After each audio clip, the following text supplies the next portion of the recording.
is same, coordination number is same, the oxidation state of the central atom is also same.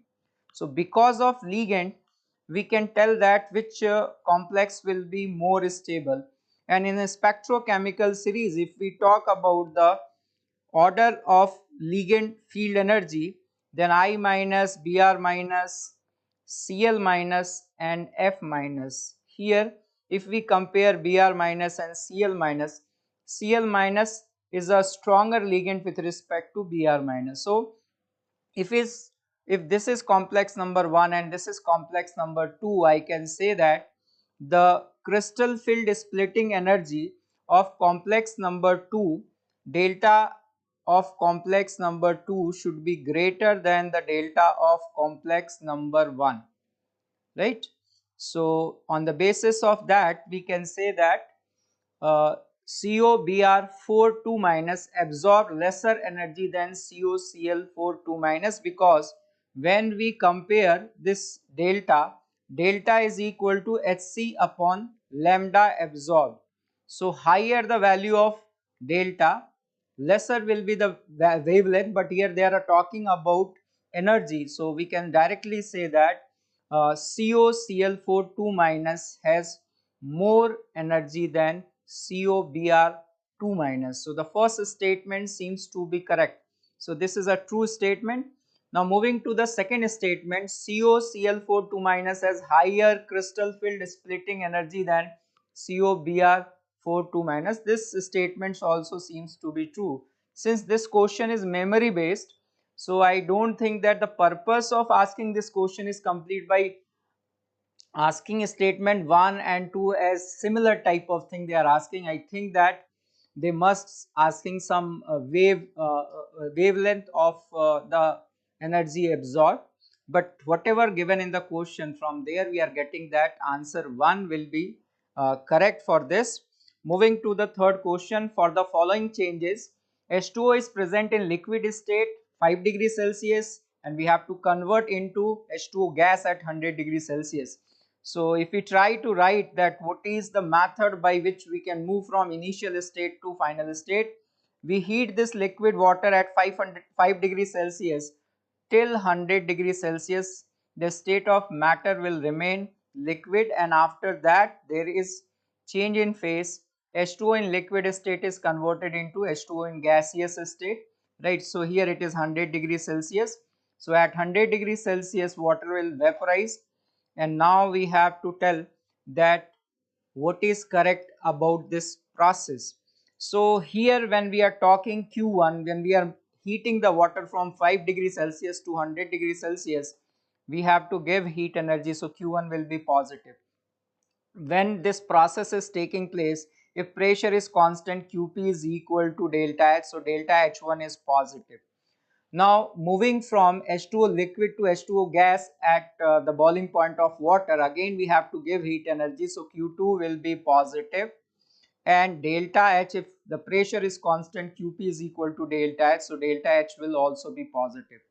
Since the volume change is negligible here, we can say that the work done here will be approximately 0, and the volume of gas is very large with respect to volume of liquid. If 1 ml of water here is vaporized to gaseous state, it is converted into 1700 ml of water at the boiling point of water, right? So the work done in this process is going to be negative because the volume is going to increase, right? So if we look that for the overall process, we can write that Q is equal to Q1 plus Q2, which is going to be positive. The work done for the whole process is going to be negative. The enthalpy change for this process is going to be positive. So if we go through the options, we are getting 3 as answer. So this is it, and you can see that most of the questions last year also and this year also in chemistry, they are focusing more on the basics and they are coming from NCERT. So those students who are going to give exam in coming days, they should revise NCERT properly. So thank you very much.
I'm Rishabh sir, Senior Chemistry Faculty, and today we are going to discuss JEE Mains Shift 1 paper 23rd Jan.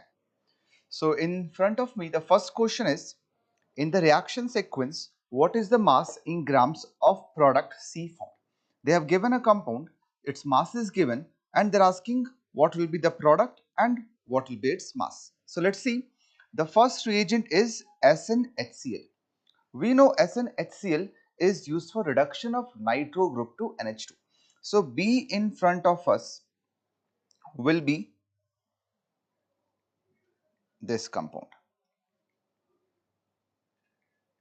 CH3, and NO2 will be converted to NH2.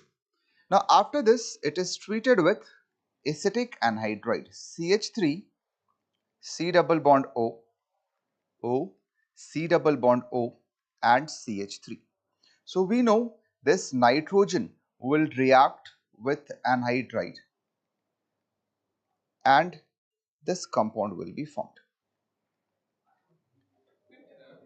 So it is CH3, and this side will have NH, C double bond O, CH3. After this, it is treated with Br2 in presence of Fe. So we know this Fe will behave as a Lewis acid, and it will be used for generation of electrophile. So electrophile which will be generated in this case is Br positive. Now we know this nitrogen is electron donating group, and it donates electron by plus M effect. So it will increase the electron density at ortho position and para position. But the para is already occupied, so that's why Br plus will occupy at the ortho position. So Br plus will attack over here, and it will be converted to this compound CH3, Br, NH, C double bond O, and CH3. So this is our final compound. Now they are asking what is the mass of product form. So we can see that this is 137 gram. 137 gram means 1 mole of reactant we are having. So if I'm having 1 mole of the reactant, this product formed will also be 1 mole. And if you see mass of 1 mole of this compound, so that will be equal to 228 gram. So answer for this question will be 228 gram. So I hope the first question is clear. It is based on reduction of nitro group and then reaction of aniline and electrophilic substitution reaction. So multiple concepts have been involved in this question. Let's move to next question. Next question again is from organic chemistry, and the question says that which of the following undergo nitration at fastest rate. So again it is based on electrophilic substitution reaction, and we know that reactivity or rate of nitration will depend on the electron density in the ring. If there is more electron density in the ring, then reactivity will be more and the rate will also be more. If there is less electron density in the ring, then reactivity will be less and rate will also be less. So let's analyze all the four options. The first one is C6H5NO2. The nitro group which is attached, that is deactivating group. If it is deactivating, it will deactivate it by minus M. If you see next compound C6H5CH3, this CH3 is activating group and it shows hyperconjugation.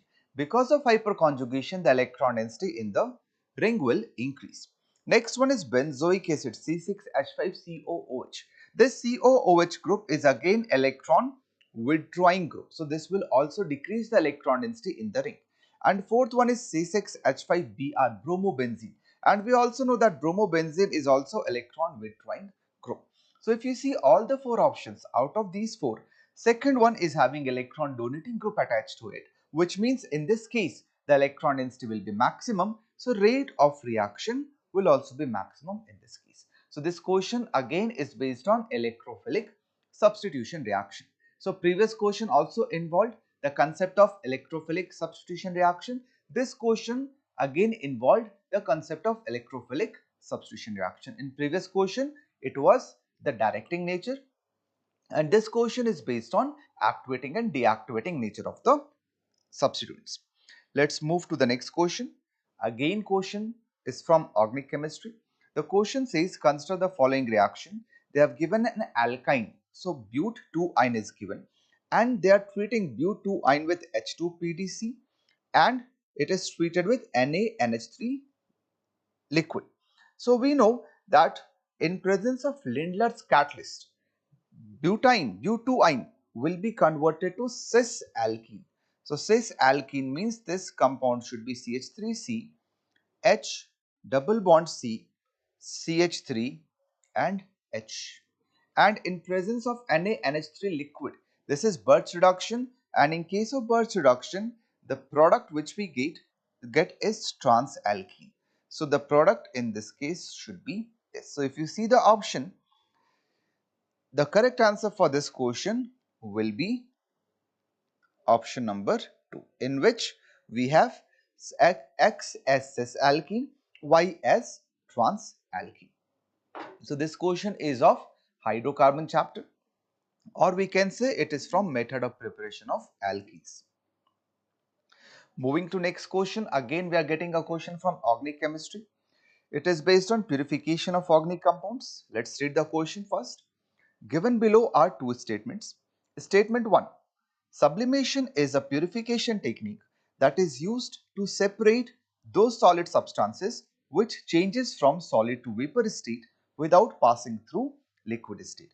So we all know this statement is correct. Sublimation means conversion from solid to vapor without going into liquid state. So this statement is correct. This statement is correct. Let's read out the statement 2. If external atmospheric pressure is reduced, then boiling point of substance is decreased. So to understand this, we first have to understand what is boiling point or how do we define boiling point. So we say that boiling point is that temperature. Boiling point is that temperature at which vapor pressure exerted by liquid vapor pressure exerted by liquid equals the external pressure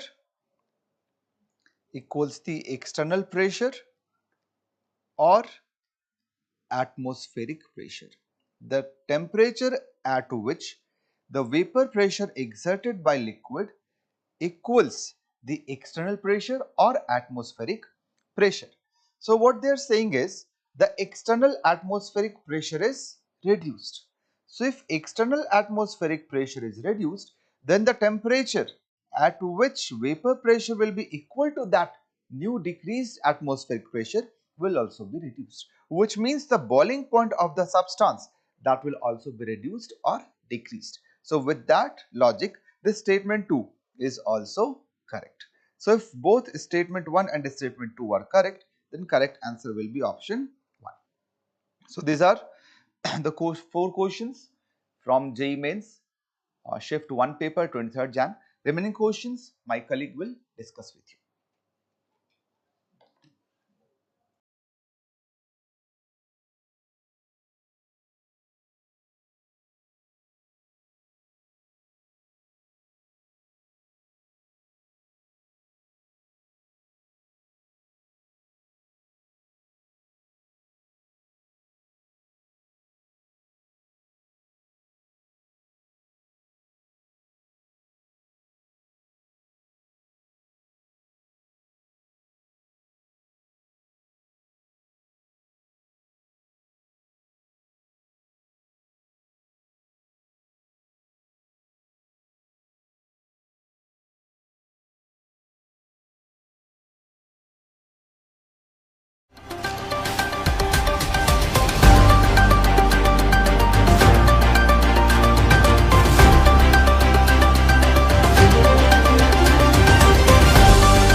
Hello students, I am Srinivas, lecturer in physics in Narayana Educational Institutions, Hyderabad. Now let us see some questions of 23rd January 2026 shift 1, which are based on memory. First let us see this question. There are 2 point charges, one at vertex and the other at face as shown in the cube. Find the electric flux through the cube. So here flux due to this charge 2q at the corner is 1 by 8th of q by epsilon naught. That is 2q by epsilon naught. 1 by 8th of 2q by epsilon naught, because flux through the cube due to the charge 2q at the corner is 2q by epsilon naught. That is total flux through the closed Gaussian surface formed with 8 such identical cubes. So flux through that cube is 1 by 8th of 2q by epsilon naught. This is nothing but q by 4 epsilon naught. Next, flux due to this charge q through the cube is half of the flux through the closed surface formed by keeping another cube besides this. So flux due to this charge q is half of q by epsilon naught. So total flux through the cube is sum of these two fluxes, that is q by 4 epsilon naught plus q by 2 epsilon naught. So that is equal to 3q by 4 epsilon naught. This is the total flux through the cube. That is, third option is correct. Next, let us see the next question. If a projectile is being projected with speed v at an angle 60 degrees with horizontal, find the ratio of the speed at highest point Vb to the speed at final point Vc. So here at the highest point, speed of the projectile Vb equal to u cos 60 degrees, that is u by 2. And speed at point C is nothing but u, because the projectile reaches the point C with same speed as it is projected. So the ratio of the speeds Vb by Vc is u by 2 by u. This is 1:2. So the answer is 1:2. So third option is correct. Next, let us see the third question. For the given set of measurements, find the relative error. So here 4 measurements are given. First, let us find the true value of these 4 measurements. The true value is nothing but average of the 4 readings. So it is the average of the 4 readings. So what is that arithmetic mean of these 4 readings? That is the true value.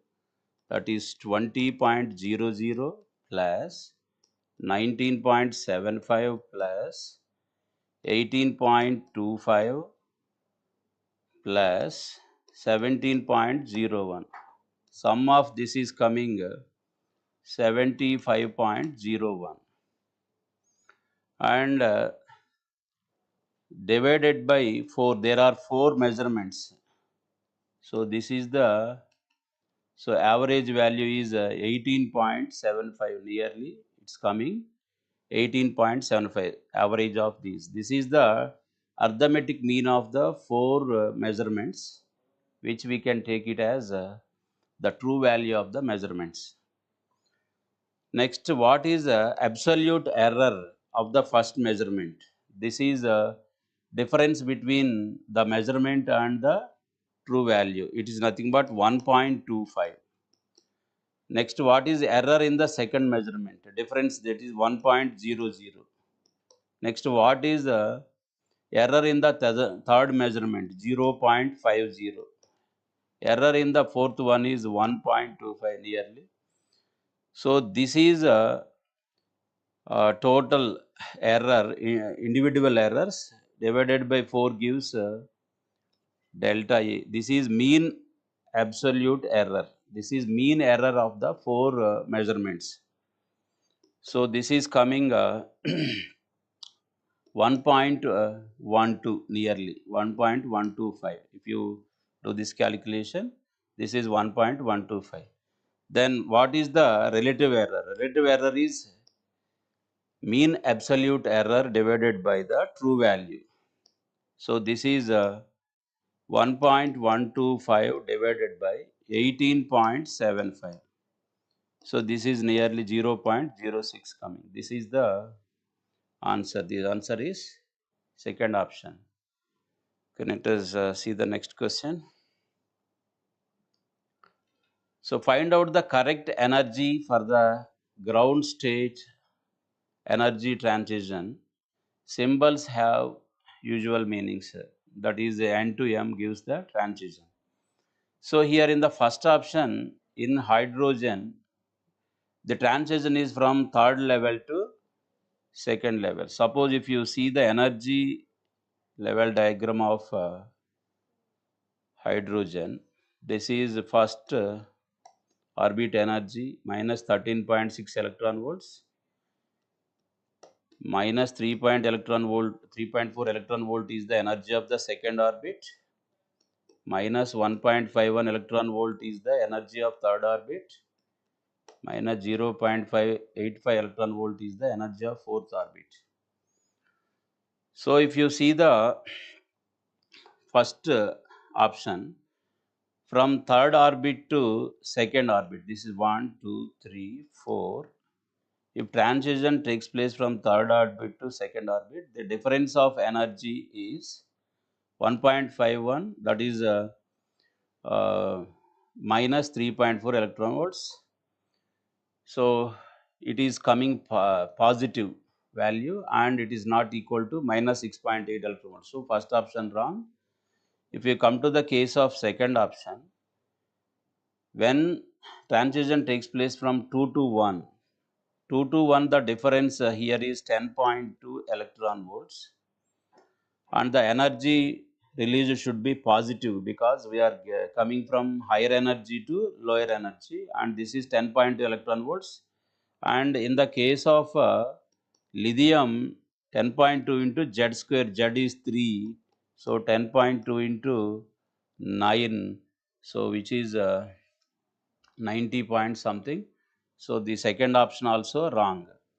So if you come to the case of He plus, that is singly ionized helium, in this when electron transition takes place from second orbit to first orbit, so the energy released delta E equal to 10.2 electron volt into Z square. Z here is 4 for helium.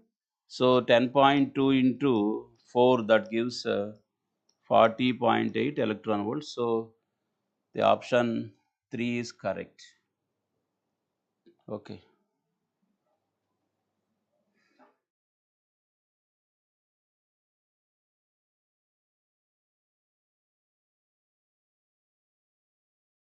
Questions of today's shift.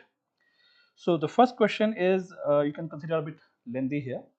So first we have to see how to draw the effective circuit diagram for this case. Normally what we might be tempted for is a diagram somewhat like this.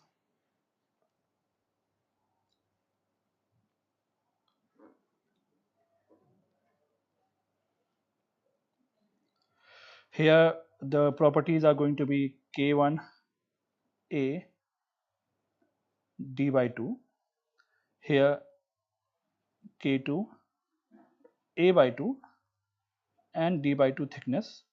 In this case K3 A by 2 and d by 2. We need to be careful that this arrangement is wrong, because considering these two capacitors in parallel here will be wrong. Why? Because the electric field is going to be different in these two segments. So the potential difference across this part is not going to be same. If the potential difference is not same, then these two cannot be parallel. So the correct effective circuit diagram in this case is going to be, this here is wrong, be careful. The correct one will look somewhat like that, where the upper half of K1 and K2 part along with lower half of K1 along with K3 in series. These are the 2 points here, you can see, and properties being K1 A by 2 and D by 2. This also K1 A by 2 and D by 2. The other ones being K2 A by 2 and D by 2 as thickness, and here K3 A by 2 and D by 2. These are the properties. So the top two are in series, top two and bottom two are in series, and together they are in parallel to each other. Solving this will give us the correct answer. So in series, as we know, C1 C2 in series C1 C2, the effective capacitance is C1 C2 divided by C1 plus C2, while parallel C1 C2 effective capacitance is C1 plus C2. So what we are going to do is the top two in series, lower two in series, and then add them directly for the parallel outcome. That's what we have here. So going for that, so upper capacitor, again we can go for that diagram.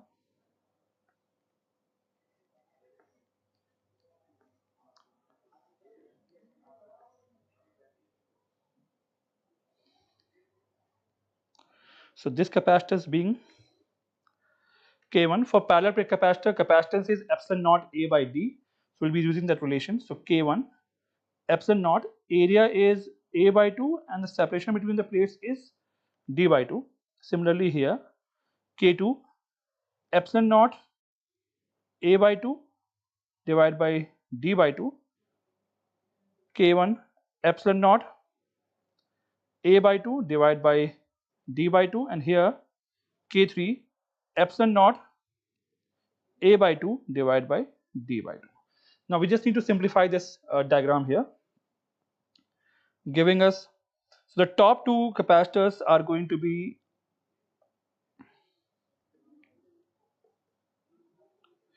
as follows here. That's K1 epsilon naught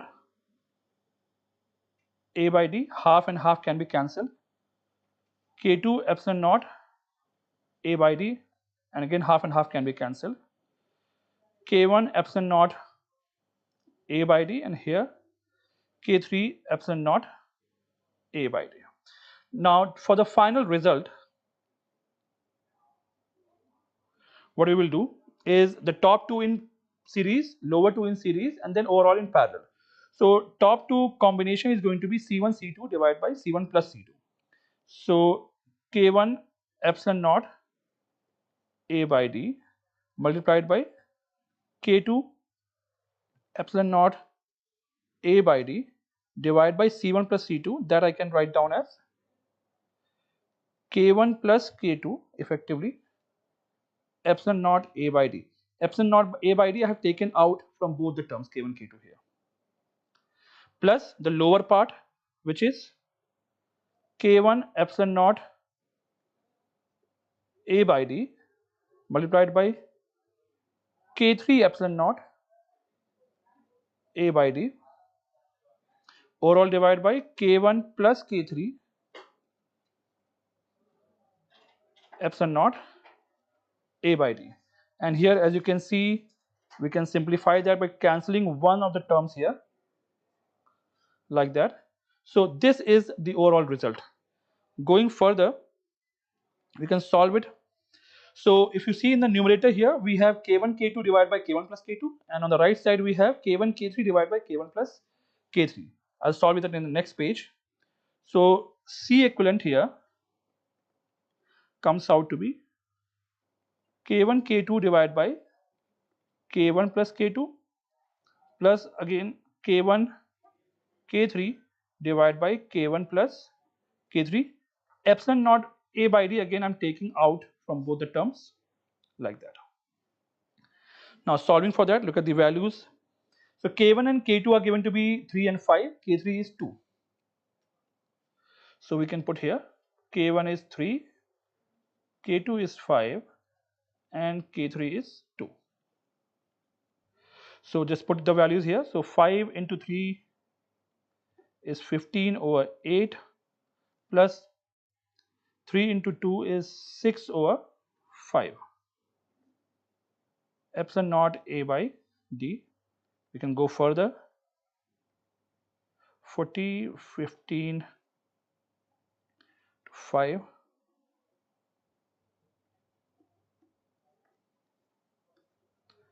Epsilon naught A by D. So adding it, 75 plus 48 divided by 40, epsilon naught A by D, finally giving us 853, 123 by 40, epsilon naught A by D. Let's check any option matches or not. 123 by 40, epsilon naught A by D. So if you observe here, 123 A by D, epsilon naught A by D, first option is the correct option. As you can see, this is a bit longer in calculation, but we have done that in classes in regular. Going to the next question. Now this is based on simple pendulum and the length is given, time periods they are giving, and they're asking us to find out length of the another pendulum which completes 40 oscillations at the same time. So for time period of pendulum is directly proportional to root of the length of the pendulum. So you have this relation T is equal to 2 pi root over L by G. So this is what we have. They're not talking about any planet or something. So we can use directly this one.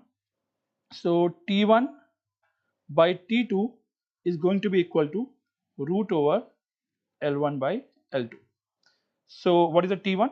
So it does 20 oscillations in 10 seconds. So what is the time taken per oscillation here? So 10 seconds divided by 20 oscillations, the time period will come out to be half. For the next case, we are getting 10 seconds for 40 oscillations. So time taken will become 1 by 4 seconds, giving us a root over L1. L1 is 3 meter and L2 we are trying to find. This gives us 2 is equal to 3 over L2 square root, eventually giving us L2 is equal to 3 by 4 meter, which is equal to 0.75 meter. So option A, or the first one, is the correct answer here. Going further, this was a bit easy one. Now this question, so this also you can consider a bit on the better side. So main idea here is the two blocks are coming towards each other, one going with 30 meter per second with 25 kg mass, and the other block of the same nature with mass 15 kg and going towards that with 10 meter per second. What is going to, they are going to collide. The combined mass is going to become 40, and this will eventually go with some common velocity v. To solve the question, we need to do what is whatever loss we are getting, that all of that loss is converting to thermal energy. That's the basic idea in this question. So we can find the loss in a bit longer method by conserving momentum and finding velocity, and therefore finding the loss directly. There is a better way or quicker way of doing that. Is any energy in the center of mass frame can be lost in a collision like that. So maximum possible loss in a mechanical system can be the energy that the system has in a center of mass frame. So kinetic energy of two particle system in center of mass frame is given by the relation half mu v relative whole square, and this thing is supposed to be equal to mc ms or c delta T. S is the specific heat, here C is given here, but fine. So we need to get this thing done. and half mu velocity square is the kinetic energy of system in the center of mass frame, which is the maximum possible loss that we can have in a system like that. For two particle system, this is what we have, and mu is called as reduced mass. Solving for that, value of mu is going to be half. Mu is m1 m2 divided by m1 plus m2. So I'll write down for the first time.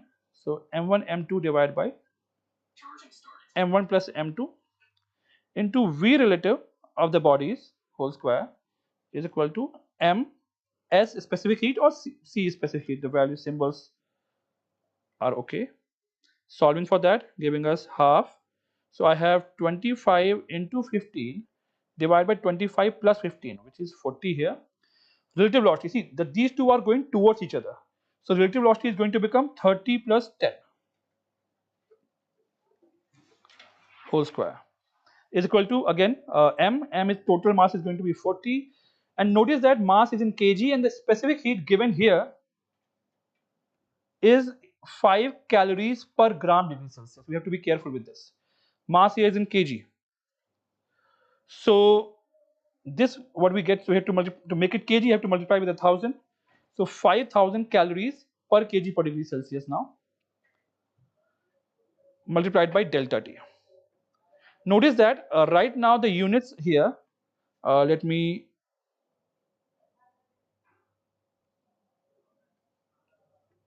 rewrite that with the units so that we are a bit sure what is happening. So entire thing on the left is in joules, we have 40 is in kg, and specific heat is 5000 calories per kg per degree Celsius.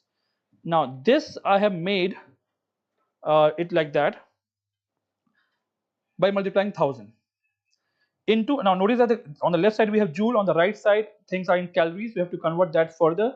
So here I have to further multiply by 4.2 joule per calorie. Now this is the entire result, we have to simplify it now.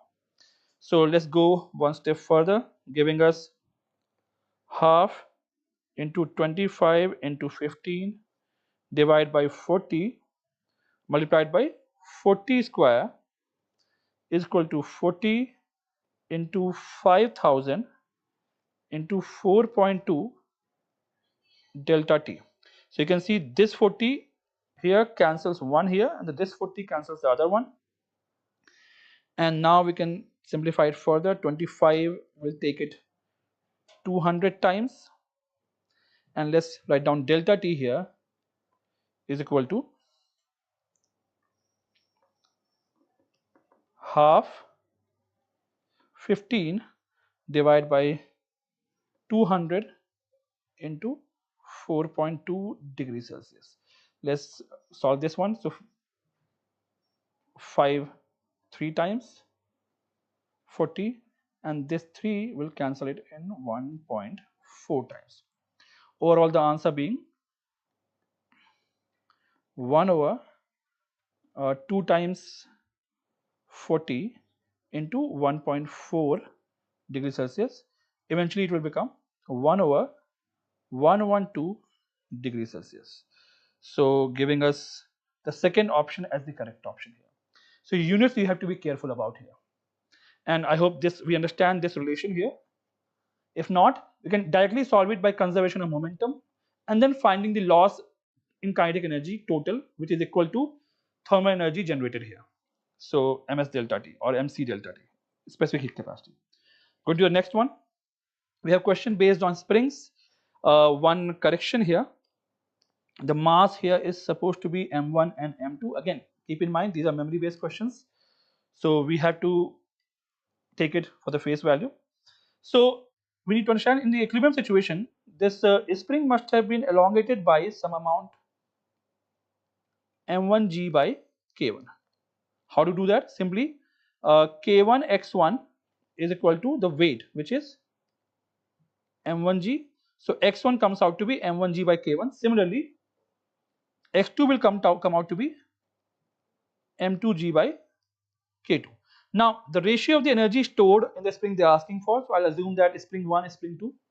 So u1 by u2 is going to be equal to half k1 x1 square divided by half k2 x2 square. So half and half can be cancelled. I have k1.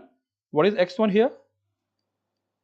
m1g by k1 whole square divided by k2 times m2g by k2 whole square, eventually giving us the final relation u1 by u2, as you can simplify that m1 over m2 whole square into k2 over k1. This is what we have. Now taking the ratios from here, so look at the relation here. So in this case, so it's given 4m1 is equal to m2, giving us m1 over m2 as 1 by 4, and 2k2 is equal to k1, sorry, k1 is equal to k2. So I get k2 by k1 as 2 here. I'll just put the values here. 1 over 4 whole square is going to be 1 over 16 multiplied by 2, giving us the final answer as 1 over 8. So in this case, making option third as the correct answer here. So these are all the questions that we have till now. We'll come with the remaining questions next. Thank you.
Good morning, dear students.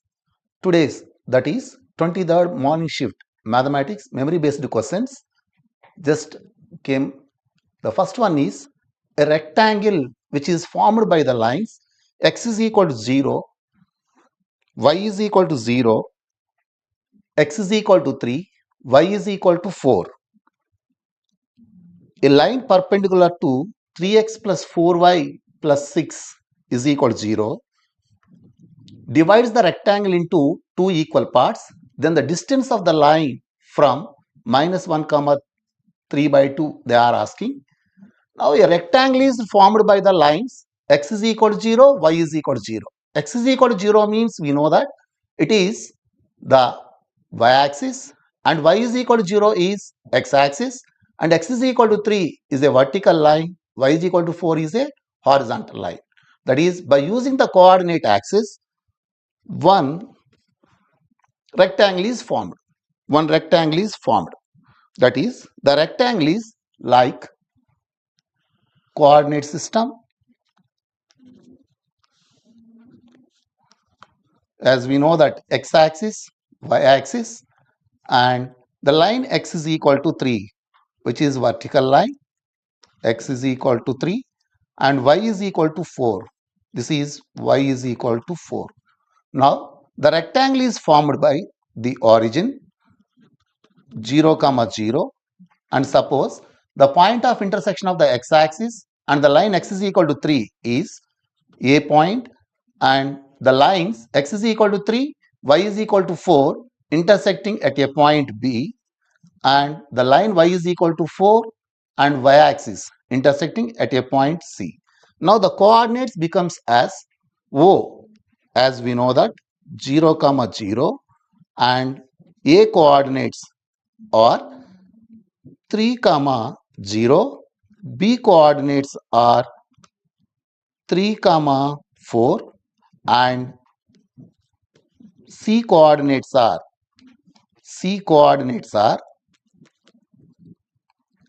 0, comma 4. These are the coordinates of the rectangle. Now, a line which is perpendicular to 3x plus 4y is equal to 6 divides the rectangle into two equal parts. The rectangle is divided into two equal parts by a line means definitely that line should pass us through the center of the rectangle. It is very important point. So, it is particular point. The problem is based on a particular point, that is a line divides the rectangle into two equal parts means that line always passes through the center of the rectangle. So to find the center of the rectangle, we are going to join the diagonals. By joining the diagonals, they are intersecting. That point of intersection is called as the center. Now to find the center of the rectangle, we are using either the points origin and B or the points A and C.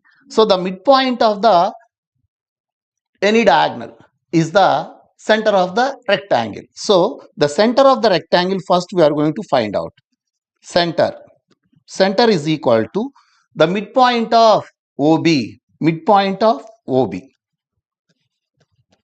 Midpoint of OB. Or the midpoint of AC. Now midpoint of OB means we know that how we are finding the midpoint. The midpoint formula is x1 plus x2 by 2, y1 plus y2 by 2.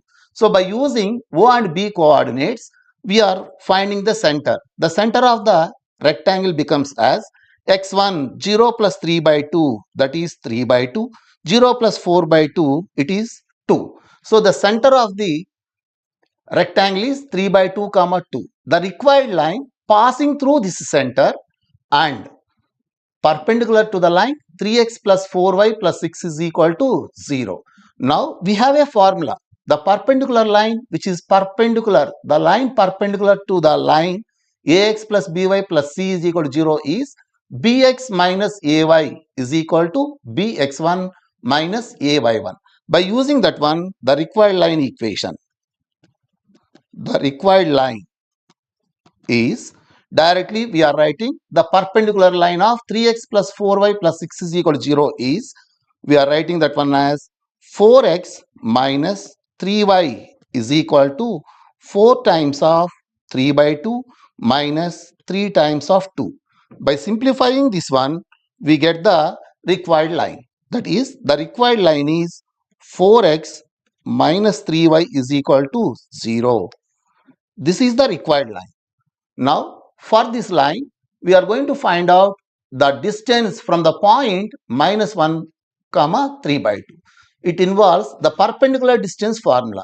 So, as we know that the perpendicular distance formula to the line ax plus by plus c is ax1 mod ax1 plus by1 plus c upon square root of a square plus b square. So, the required distance is equal to mod 4 into the x coordinate of the center is 3 by 2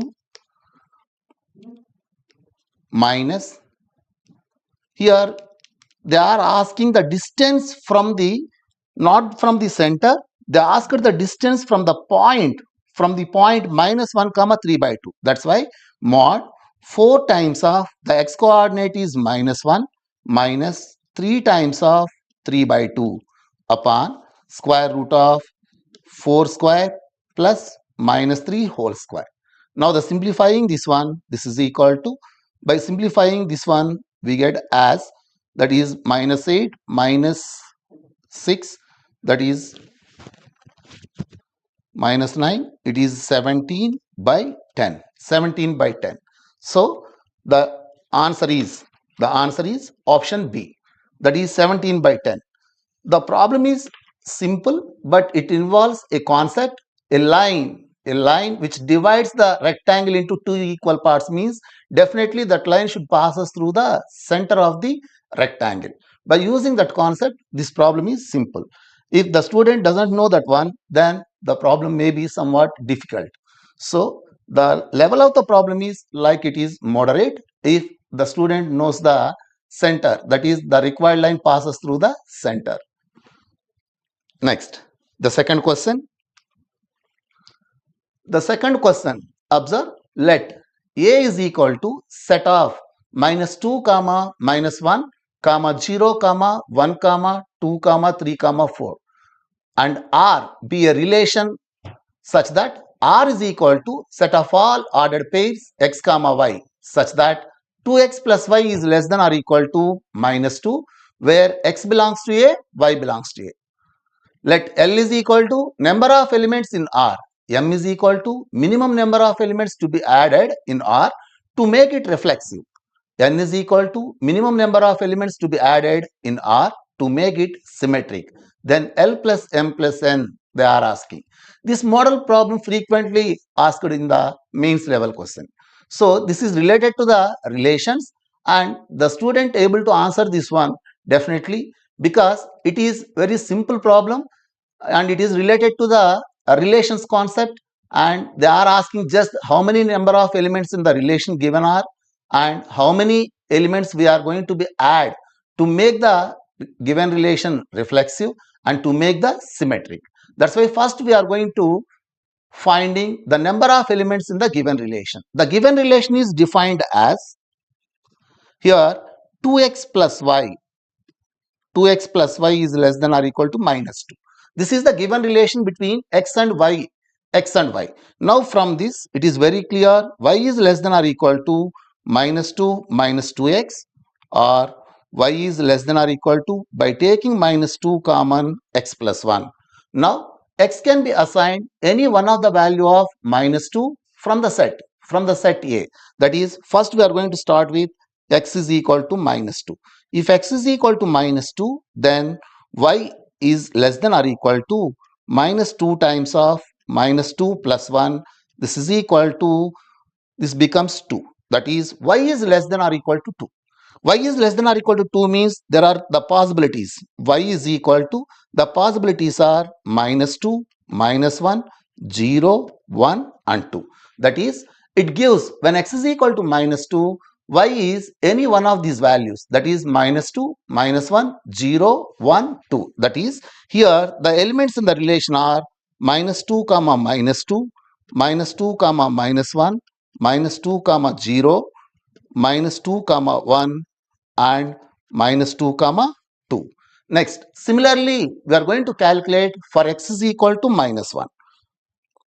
For x is equal to -1. If x is equal to -1, then y is less than or equal to -2 times of -1 plus 1 is equal to 0.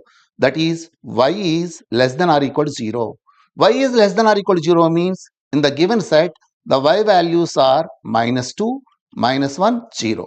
In this case, the elements in the relation are -1, -2, -1, -1 and -1 comma 0. Next, similarly, when x is equal to 0, y is less than or equal to, when x is equal to 0, y is less than or equal to here -2 into 1. That is, y is less than or equal to -2.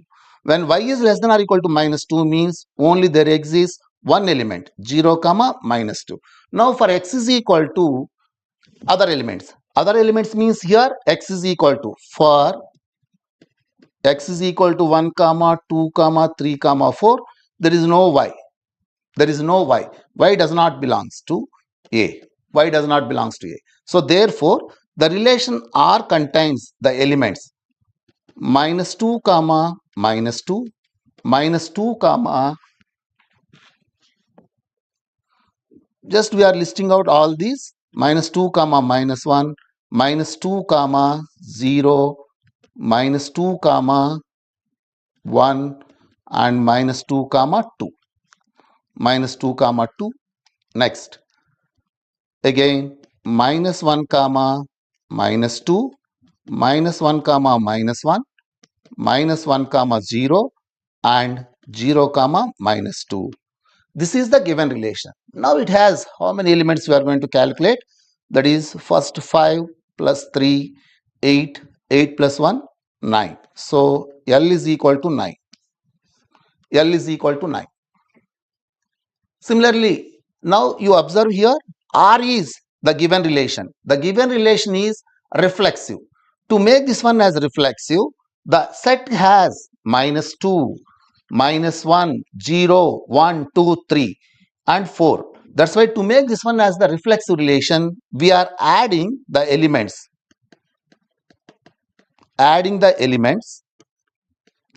For -1, we want -1 comma 1. Already there exists -1 comma 1. Now for 0, there is no element 0 comma 0. So we are adding 0 comma 0. Next, similarly 1 comma 1. Next, we are adding 2 comma 2, 3 comma 3 and 4 comma 4. So by adding these elements, the relation becomes as the reflexive. That is M is equal to here 5.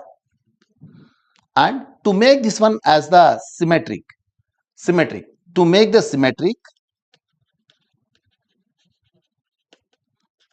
relation, to make it symmetric, we are adding, observe, -2 comma -2, it is okay, -2 comma -1 is there, -1 comma -2 is there, -2 comma 0, but 0 comma -2 is there, and -2 comma 1, but the relation doesn't have 1 comma -2. That's why we are adding 1 comma -2.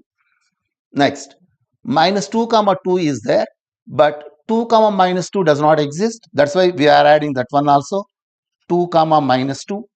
Next, -1 comma -2, it exists, -1 comma -1, okay. -1 comma 0 is there, the element -1 comma 0. To make the symmetric, we are adding 0 comma -1, 0 comma -1, and 0 comma -2 is here, -2 comma 0. So to make the relation R as symmetric, we are adding 3 elements. That becomes n is equal to 3.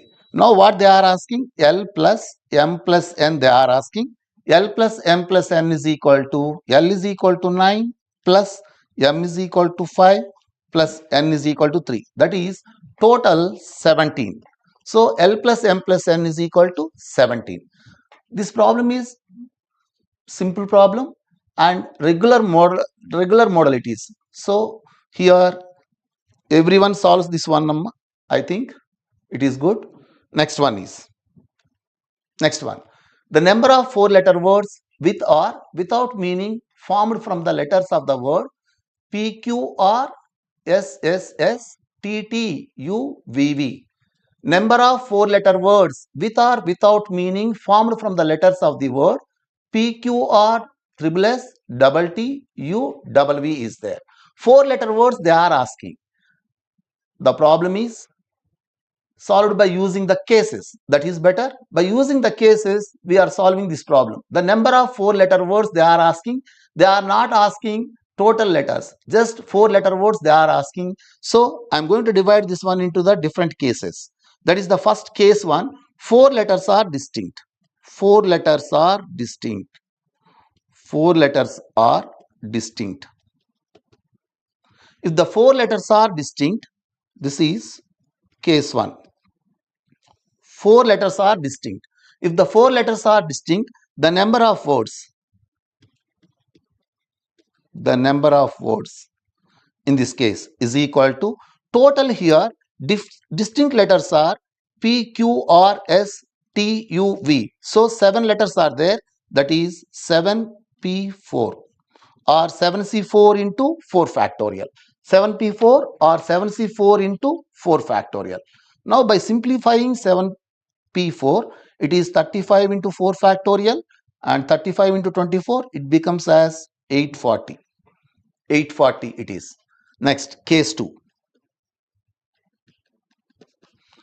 Out of the 4 letters, I am taking 2 similar letters. That is, 2 are identical. Plus the remaining 2 are also identical. 2 are identical and 2 are identical. 2 are identical and 2 are identical. So here first we need to select the two identical letters. That is, we are going to select in three S's and two T's, two V's. We are going to select these two blocks, that is 3C2 ways, and they can be arranged in 4 factorial by 2 factorial into 2 factorial. Now by simplifying this one, 3C2 into 4 factorial upon 2 factorial into 2 factorial, that is, by simplifying this one, 3C2 is 3 into 4 factorial by 2 factorial into 2 factorial, that is 4 into 3, that is 6, is equal to 18. In this case 18 words are formed. That is, in this case the words are in the form of like, SS, TT, that type of words we are forming in this case. Next, case 3. Case 3. In case 3 we are taking two distinct letters, two identical plus two distinct letters. So it can be done in how many ways? By observing the given word PQR, SSS, TTU, VV, the two distinct letters can be chosen, or first we are choosing two identical letters in 3C1 ways, and the remaining two letters can be chosen from the remaining 6 blocks, that is 6C2 ways. Now they can be arranged in 4 factorial by 2 factorial ways. By simplifying this one, we get 540. It is 540. 6C2 into 4 factorial by 2 factorial. Next, case 4. In this case, three identical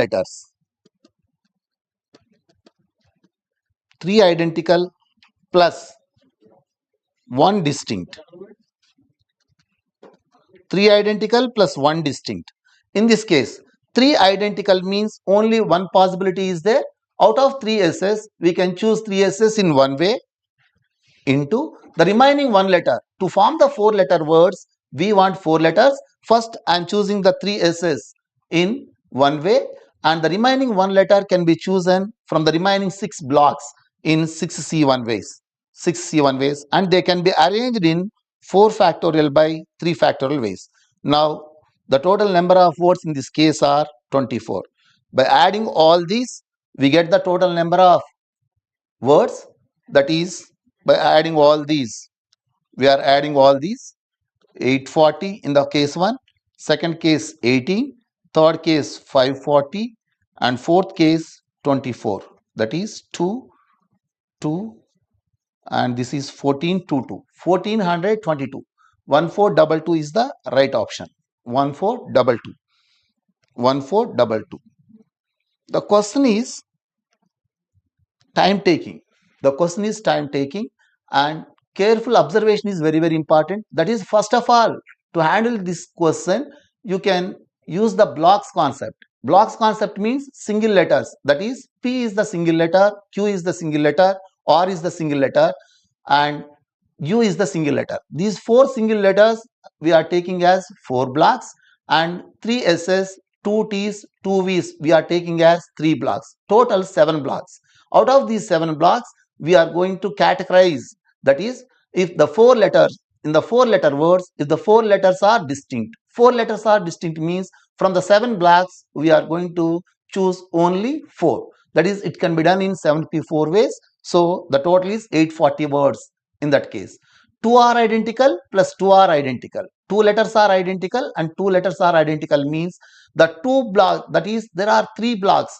Those 3 blocks contains more than 2 letters. 2 letters exactly. So out of those 3 blocks, we are choosing 2 blocks, and each block has minimum 2 letters. So 3C2, we can choose 2 blocks out of 3 blocks in 3C2 ways, and we are arranging them in 4 factorial by 2 factorial into 2 factorial ways, that is 18.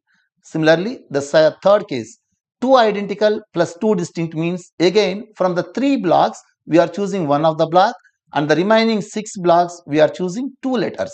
That is, it can be arranged, these can be arranged in 4 factorial by 2 factorial. Now by simplifying this one, 540. 3 identical plus 1 distinct. 3 identical means only one possibility. 3 S's, it can be done in one way. And the remaining 6 blocks, from the remaining 6 blocks, one can be chosen, one block can be chosen, and the total number of letters are 4. So 4 factorial by 3 are identical, hence 4 factorial by 3 factorial. So in this case, the number of words are 24. The total 1422. This is the fourth question, direct from the permutations and combinations. Problem is moderate. Next one. Next problem. The value of 100C 50 by 51 plus 100C 51 by 52 plus so on 100C 100 upon 101. The question is related to the binomial coefficients and it is a regular model question. The sum of the binomial coefficient they are asking. In this case, we are using general formula. The sum of the binomial coefficients, we have the formula NC0 plus NC1 plus NC2 plus so on plus NCn is equal to 2 to the power of n. By using that one, we are solving this one. See that? Suppose the value we don't know this one. I am taking this one as S. Let S is equal to let S is equal to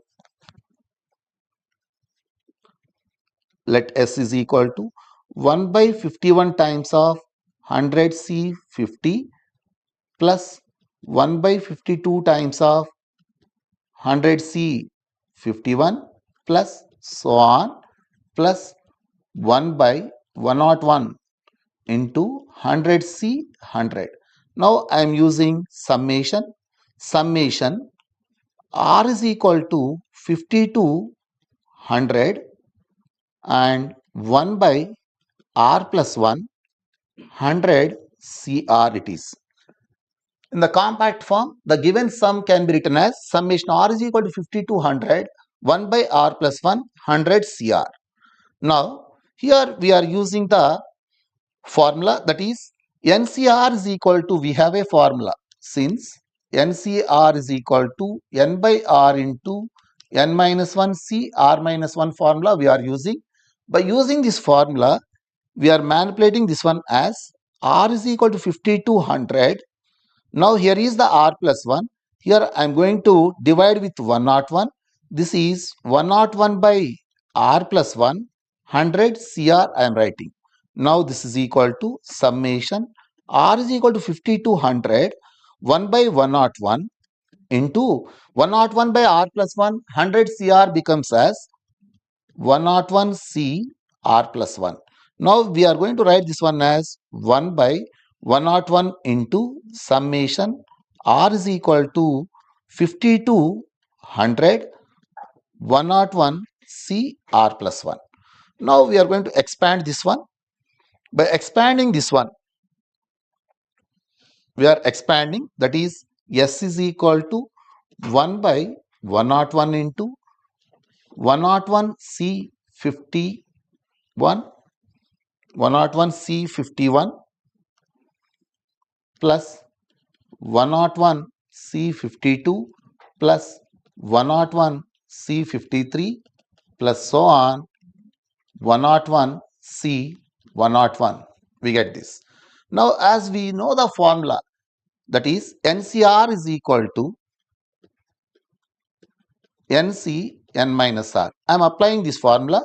This is equation number 1 and S is equal to 1 by 101 into, by using this formula, 101 C 50 plus 101 C 49 plus 101 C 48 plus so on plus 101 C naught.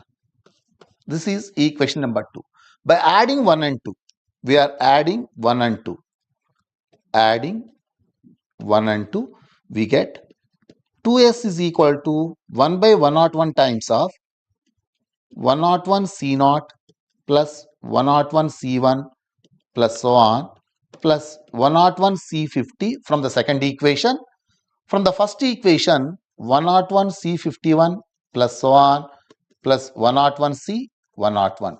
Now observe, this one is direct formula. It is in the form of NC0 plus NC1 plus so on plus NCN. Now the value of this one is 1 by 101 into 2 to the power of 101. But we want S value. So therefore S is equal to 2 to the power of 100 by 101. Observing the options, the option 3 is right. So here observing the 4 problems, there is nothing new. All the problems are in the known model.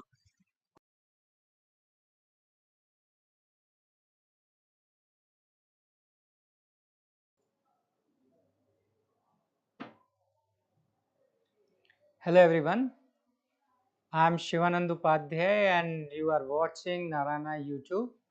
So let us discuss questions of chemistry on 23rd January. So the question is chromium oxalate and cobalt oxalate ions. Find the ratio of crystal field splitting energy of first and second complex. Neglect pairing energy and consider delta naught for both complexes Bx. So chromium plus 3,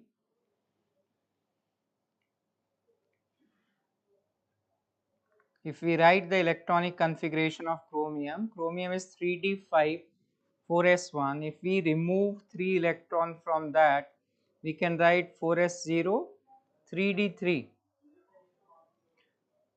and it is an octahedral complex. So if we fill 3 electrons, first we fill electrons in T2G orbitals, and there are 3 electrons. So T2G orbitals occupy 3 electrons. And with respect to Bury center, if we try to write that what is the energy of this T2G orbitals, so that is this value will be minus 0.4 times of delta naught. The value of delta naught, they are saying that it will be x. So if I try to calculate what is the value of CFSE, crystal field splitting energy, for this, or stabilization energy for this, we should write there are 3 electrons and corresponding to each electron the energy is minus 0.4 times of x. So this value will be minus 1.2 times of x. In case of cobalt complex, cobalt is present in plus 3 oxidation state. If we try to write the electronic configuration, it will be 3d6 4s0, again octahedral complex. So these 6 electrons, if we try to add, we know that in case of oxalate ion, the crystal field splitting energy is greater than mean pairing energy. This data is asked in in JEE mains and advanced many times, and this is given in NCERT also, right? So based on that, we first fill one electron to T2G orbital, and then pairing will take place. So all the 6 electrons will be present in T2G orbital. So if we try to write that what is the crystal field splitting energy, that is equal to again 6 times of minus 0.4x. So this value will be minus 2.4 times of x. If this is complex number 1 and this is complex number 2, and we have to find out the ratio of CFSE of first and second, so we can write that the ratio of CFSE of first upon ratio of CFSE of second is equal to 1:2. So answer for this will be 2. Moving to the next problem.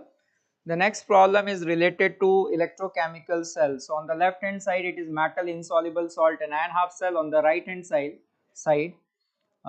this will be oxidation reduction half cell. There will be a comma over here. There is not vertical line because the same solution contains both iron plus 2 and iron plus 3. So we have to find that in which case EMF of the cell is going to increase. So if we try to write that what is the reaction taking place at anode, so oxidation is taking place. So metal plus Cl minus iron will form AgCl solid and 1 electron.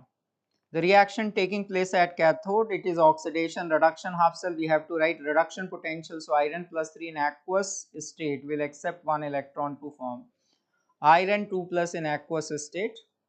And if we try to write that what is the overall reaction quotient for this reaction, so we should write here on the numerator it will be iron plus 2 in aqueous state. In the denominator it should be the concentration of Cl minus ion and concentration of iron plus 3 ion. So EMF of this cell is equal to E naught of the cell minus 0.0592. Nothing is mentioned, so we are taking room temperature. Number of electrons will be 1 log Q. So on increasing the value of Q, we know that the EMF of the cell is going to decrease. On decreasing the value of Q, the EMF of the cell should increase. So they are asking that in which case the EMF of the cell is going to increase. So if we decrease the concentration of if we increase the concentration of Cl minus ion, so on increasing the concentration of Cl minus ion and on increasing the concentration of iron 3 plus ion, the value of reaction quotient is going to decrease and the EMF of the cell is going to increase. So from here we are getting that the third option will be correct. On increasing the concentration of Fe3 plus ion and Cl minus ion, the EMF of the cell is increasing. Let us move to the third question. So consider the following statement and choose the correct options. Nickel forms red color complex with DMG. Nickel 2 plus complex with DMG contains two rings of 5 membered. Nickel 2 plus has two unpaired electrons in d orbitals in the complex. Nickel 2 plus complex with DMG is soluble at pH 9. So we know that this is a very famous test for nickel 2 plus ion. Nickel 2 plus ion present in aqueous state in presence of DMG minus ion, there is formation of a red color precipitate NiDMG whole twice. So this is a red precipitate and the first option seems to be correct according to this. Then if we try to draw the structure, because this is a square planar complex, square planar, if we try to draw the structure, nickel is the central atom and this dimethyl glyoxymato ion. So dimethyl glyoxime, we can draw the structure in basic medium. 1H plus will be released and there is formation of glyoxymato ion. So here one negative charge is there and this nitrogen contains one OH group. Similarly, we can draw here another dimethyl glyoxymato. So CH3 and CH3 over here, this is carbon double bond nitrogen, carbon double bond nitrogen.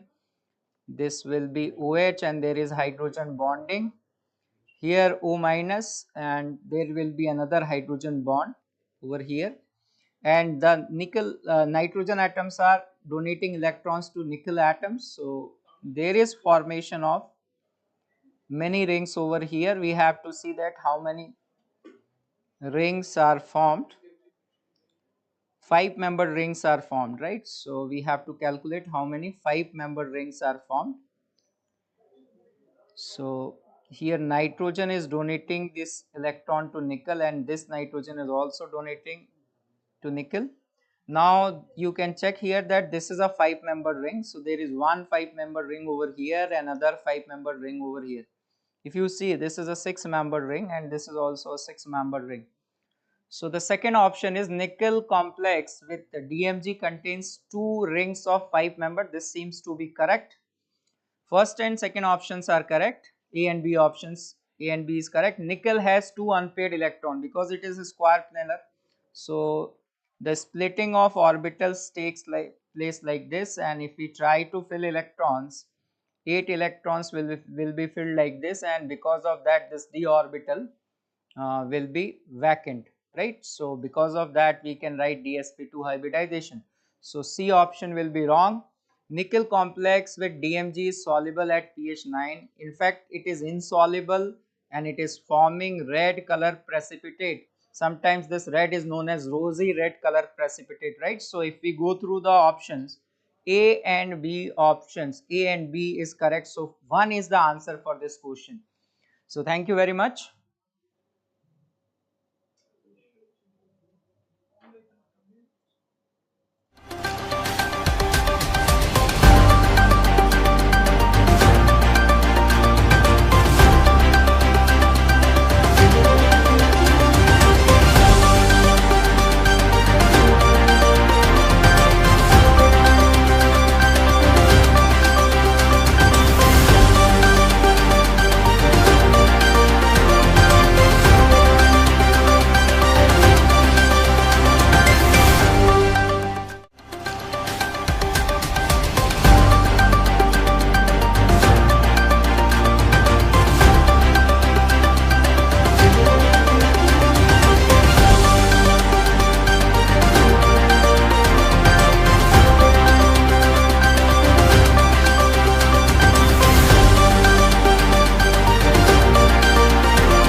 Hello students, let's start with another set of questions from Shift 1 paper.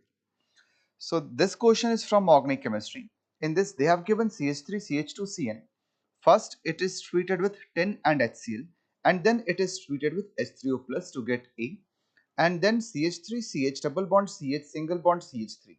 It is treated with O3, zinc and water to give B. Now they are saying A and B are mixed and treated with dilute base to give a mixture of products. Choose the incorrect product. They are saying incorrect product. So we can see in the first reaction, if I'm having CH3, CH2, CN, when it is treated with tin and HCl, it will be converted to CH3, CH2, CH double bond NH. And when this is hydrolyzed, we'll get CH3, CH2, C double bond O and H. So, propanol is the product of first reaction. In second reaction, it is reductive ozonolysis. O3 zinc and H2O, that is used for reductive ozonolysis. So the product of reductive ozonolysis will be CH3, CH double bond O plus CH3, CH double bond O. It means A is our propanol, B is our ethanol. Now they are saying A and B are mixed and treated with dilute base. So when they are treated with dilute base, it will undergo aldol condensation reaction. It is aldol condensation reaction. So we have to find that which is not the product of aldol condensation. So if you see, we have CH3, CHO. So if you do aldol condensation of CH3, CHO, then the product will be CH3, CH, double bond CH, single bond CHO, which is our option 1. So option 1 is eliminated. Same way, if I'm having CH3, CH2, CHO, if you do aldol condensation of this molecule, then it will give us CH3, C, single bond CHO, double bond CH, single bond CH2 and CH3, which means it is option number 2. We can see CH3, then C, double bond CH, CH2, CH3, and other side we have CHO group.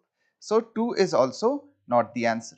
Now if you do cross aldol condensation of CH3CHO and CH3CH2CHO. So when this is treated with OH minus and heat, then the product of this reaction will be CH3CH double bond C, CH3 single bond CHO, which is our option 4. So 4 is also not possible. So the correct answer for this question is option 3, which we will not get as the product of aldol condensation. Let's move to next question. Next question is from inorganic chemistry and it is based on group 13, which is boron family. So they have given 4 statements and they're asking which all are correct out of these 4. So first one is electronegativity decreases regularly down the group. So this statement is incorrect. There is no regular decrease. There is irregular decrease down the group. Next they are saying ionic radii decreases down the group. That is incorrect. In case of boron family or in case of any group of elements, down the group radius will increase. So this also is incorrect. So first is incorrect, second is incorrect. Third one is boron has highest ionization energy. This statement is correct. Out of all the elements, boron will have highest ionization energy and indium will have lowest ionization energy. And trichloride of aluminium are covalent in nature. Trichloride of aluminium means they are talking about AlCl3. So yes, AlCl3 is ionic in AlCl3 is covalent in nature, and we should also know that AlF3, it is ionic. AlF3 is ionic, but AlCl3, that is covalent in nature. So statement C is correct, statement D is correct, which means correct answer is option 2, that is C and D. Let's move to the next question. Next question again is from organic chemistry. They have given set of tests and they're asking what is the observation of that test. So first one is Bayer's unsaturation test. Bayer's unsaturation test, as the name suggests, it is test of unsaturation, that is alkenes. And in Bayer's unsaturation test, there is discharge of pink color. So A will be 4. Steric ammonium nitrate test of alcohols. In case of steric ammonium nitrate test, alcohol form a complex which will have red color. So A is fourth one, B is second. In tolerance reagent test, there is formation of silver which will give mirror like appearance. So we can say in case of tolerance test, silver mirror is obtained. So C is 3. And FeCl3 test of phenol, again a complex formation takes place, and because of that complex formation it gives violet or purple color. It means this is 1. So 4, 2, 3, 1. Correct answer is option 3. So this was from organic chemistry test of compounds. Let's move to the next question. They have taken a question from biomolecules. Question is, consider the following molecules. They have given 4 molecules. The example of non-reducing sugars. So we know that if hemiacetal group is present, then that will be reducing sugar. And if acetyl group is present, then that will be non-reducing sugar. So we can see A and B has hemiacetal group. A and B has hemiacetal group over here. So they are reducing sugar. C has acetyl group, D has acetyl group. So this will be non-reducing sugar. So correct answer for this question is option 4, that is C and D. Let's see the next question.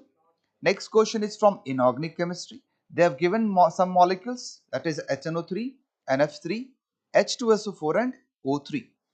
Consider the molecule T, okay, one of them is T, having maximum number of lone pairs on all atoms.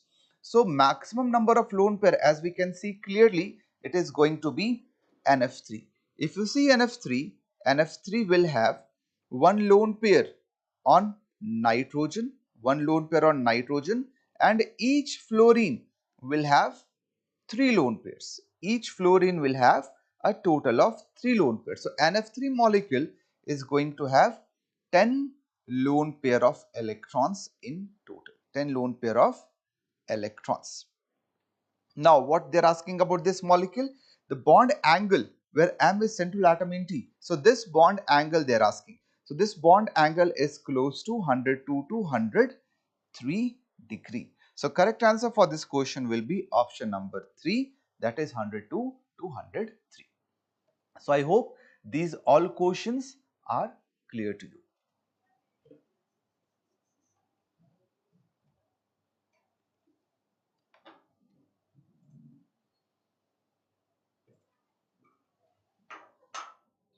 Hello students.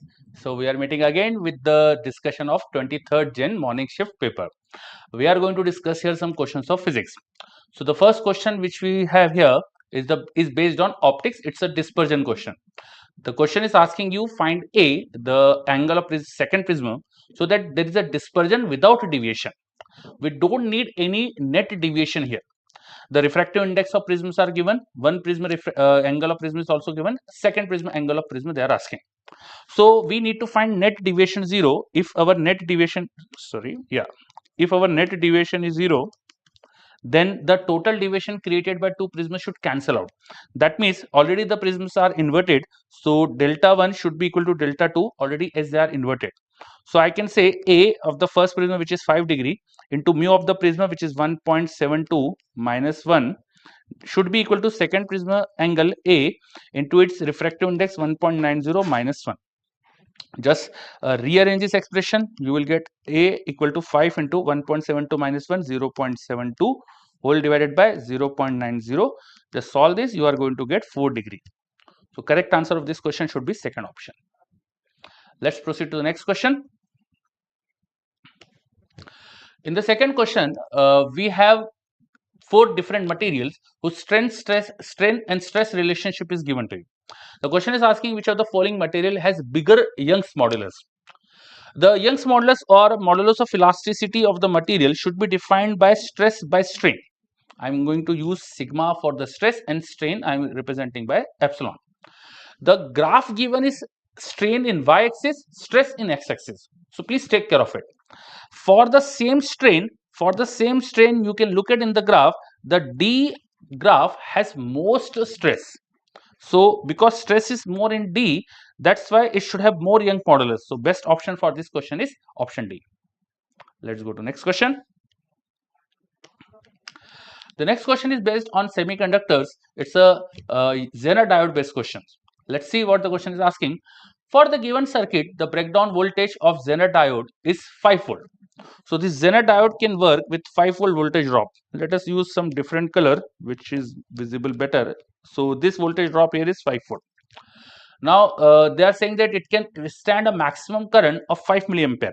So the current which can flow in this Zener diode is 5 milliampere. Because suppose Zener diode is working properly in breakdown mode, so Zener diode potential drop will be 5 volt. Parallel to it, we can see there is a 5 kilo ohm resistor also. So 5 volt by 5 kilo ohm, there can be 1 milliampere current through this. This 5 and 1 milliampere current which are flowing in this diode and 5 kilo ohm resistor should be coming from this R resistor. That means there is a 6 milliampere of current through this. The battery voltage is 25, subtracted by 5, there should be 20 volt of potential drop across this. They're asking the value of resistance, hence value of resistance should be the voltage drop across it 20 divided by current through it, which is 6 milliampere. You can just solve this. This is 10 by 3 kilo ohms. So this is an easy question based on Zener diode. Let's go to next question. The next question is based on Young's double slit experiment. Question is saying there are two different Young double slit experiments conducted with two different wavelengths of light such that fringe width are equal. Yesterday also we have seen in each paper we have seen a similar type of question in which some ratios they were asking. If the ratio of wavelength here is 1.1 by 2 and ratio of split separation is 2:1, they are asking d1 by d2. So the fringe width in the two cases are equal. Beta 1 is equal to beta 2. The fringe width can be written as lambda capital D by small d. Hence lambda 1 capital D by small d1 should be equal to lambda 2 capital D2 by small d2. You can just place the values of lambda ratio and small d ratio. So they're asking d1 by d2. d1 by d2 has to be equal to small d1 by small d2 into lambda 2 by lambda 1. Just put the values. The ratio of wavelength is 1:2, but I am writing lambda 2 by lambda 1, so I will put 2:1. The slit separation ratio is 2:1, so lambda 1 by lambda d1 by d2 is 2:1. If you see, this ratio is coming out to be 4. The best answer of this question is 4. I think this conclude our all questions which we'll have till now. Okay. So hi students, this is 23rd January first shift paper, and this question came from the vector in which they are asking the value of a bar minus b bar dot d bar. Now if you see, vector d bar value is given c bar cross b bar. So substitute the value of vector d bar, which is c bar cross b bar. Now distribute it, so you will get a dot c cross b minus b dot c cross b. Now as you know, this second value is 0, okay, and this becomes now a dot c cross b only. A dot c cross b we can also write equal to c dot b cross a. Now you can see the question once again. C bar value is given a bar cross b bar, right? So put the value of that c bar, which is what? A bar cross b bar.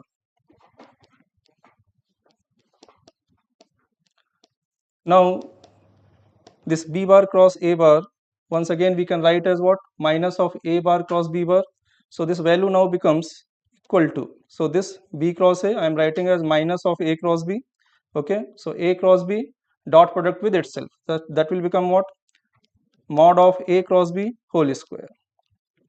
Now vectors a bar and b bar are given, so using the values of vectors a bar and b bar, we can find the a bar cross b bar vector and then its magnitude there. So you see a vector is given minus I cap plus j cap plus 2k cap, b vector given 2I cap minus j cap plus k cap. Using these vectors we can find a bar cross b bar, which will come 3i minus 5j minus k bar, right? So what is the modulus of A cross B? That is root over 9 plus 25 plus 1, that is root over 35. Now the required value was mod of A cross B whole square. So our answer will become what? Minus of 35, right? Which is first option. So required value is equal to minus of 35. That is your first option.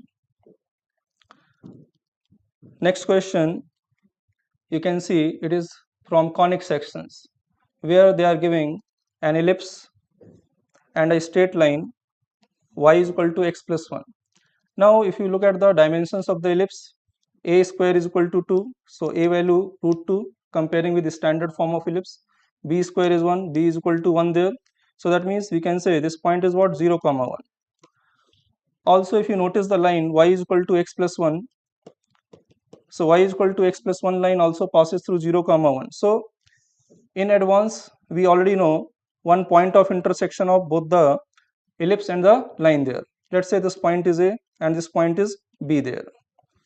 Now by solving the equation of both ellipse and straight line, we can get both the points of intersection there. Okay. Now ellipse equation we can rewrite as x square plus 2y square minus 2 is equal to 0. In this, put y value from straight line to find the point of intersection. So x square plus 2 times y square. So that will become 2x square plus 4x plus 2, and there is already this minus 2. So finally what we get here? 3x square plus 4x is equal to 0. So for our points of intersection we get 2x values. One of them is x is equal to 0, another is minus 4 by 3. Corresponding to x is equal to 0, we already have the point A, 0 comma 1, and if we put x is equal to minus 4 by 3, okay, so we get y coordinate also. So x value minus 4 by 3 and y coordinate what? Minus 1 by 3. Now question is asking how much angle this AB is subtending at the center of the ellipse, right? So join B to the origin and A is already joined to the origin. So we want to know this total angle. So in this total angle, if you see this angle already clear to us 90 degree. So if we can find this angle also, let's say this angle alpha. So our answer will become what? Pi by 2 plus alpha. Pi by 2 plus alpha. Now let's focus on finding this alpha value. From B, you draw perpendicular on major axis of the ellipse. Let's say that point is D. So using the coordinates of point B, what is the distance BD? 1 by 3. And from x coordinate of point B, distance OD is equal to how much? 4 by 3. Okay, so OD is equal to 4 by 3. So what is our tan alpha? So tan alpha is equal to this perpendicular distance BD, which is 1 by 3, upon this distance OD. So 1 by 3 upon 4 by 3. So we can see here itself tan alpha is equal to tan alpha is equal to BD upon OD, which is 1 by 3 upon 4 by 3. So this becomes what? 1 by 4. So tan alpha is 1 by 4. So we can say alpha is equal to tan inverse of 1 by 4. So our required answer becomes pi by 2 and plus alpha value. That is what? Tan inverse of 1 by 4. Now let's see the option. Yeah. So first option is having that value. This question can be done by homogenization method also, but this is the simplest method for a student, straightforward method there. And then you see a question from definite integral. All of you are well aware of these type of model there. Okay. So if you see, first of all, we can many people know it as King's rule. Okay.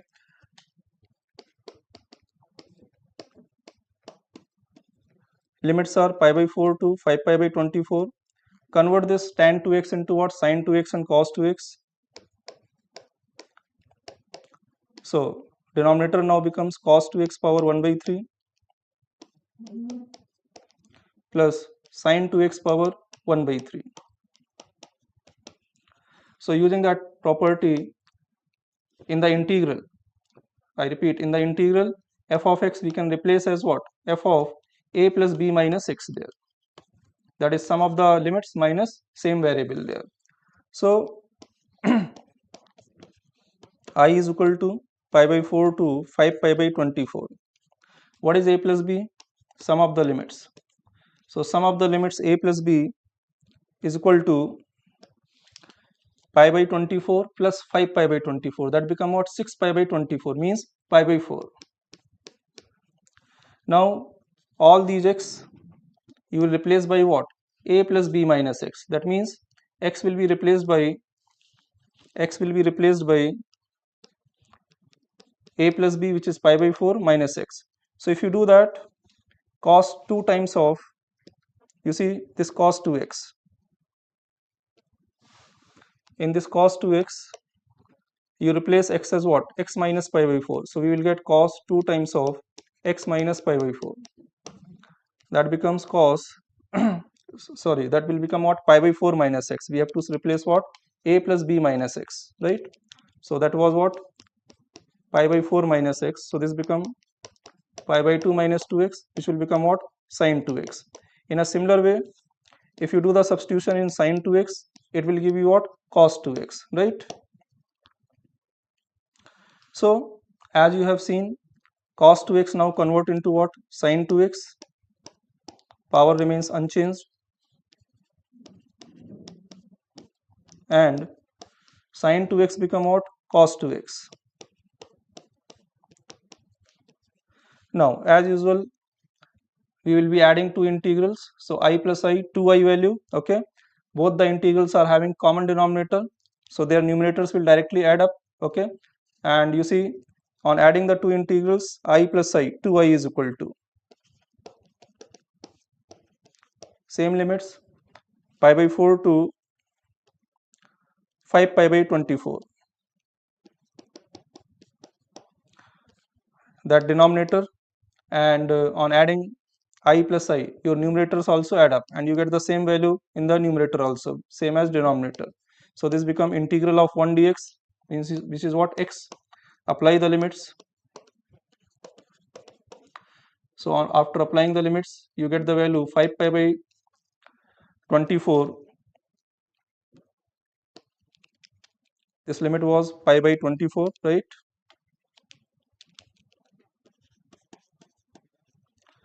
So pi by 24, on evaluation we get 5 pi by 24 minus pi by 24.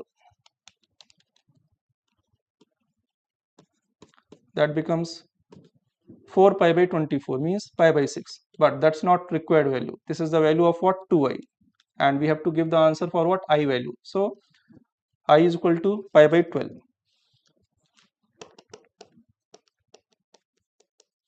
Let's see which option is having this value. So that is second option, having pi by 12 there, okay. Now let's see from which topic has come the next question. So it's a typical trigonometric equation based question. It's a very good question and may unsettle many students, as you might have realized also, those who have written the exam today.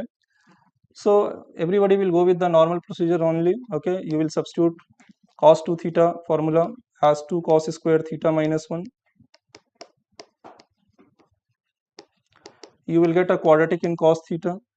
Then you will try to find the roots of this quadratic equation, that means values of cos theta from this quadratic, and that's when the real trouble start for students there, because the values are not so helpful for calculation there. So we need to act here smartly. You see, the number of solutions will depend on how many values of cos theta we are getting in its range there. That means a value of cos theta from this equation is acceptable only when that root is what? Between -1 to 1. So we will change the gears here. Let's say cos theta is equal to t. So this becomes a quadratic in t.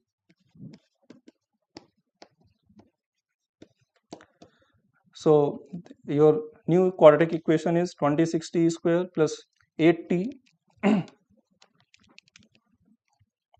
minus 13 plus 3 root 3 is equal to 0. Now we will get an idea about how many roots of this equation are between -1 to 1, because we have assumed cos theta is equal to t, so we can accept only those values of t which are between -1 to 1. Now let's have some idea about this quadratic equation. So you can clearly see discriminant is what? A positive number.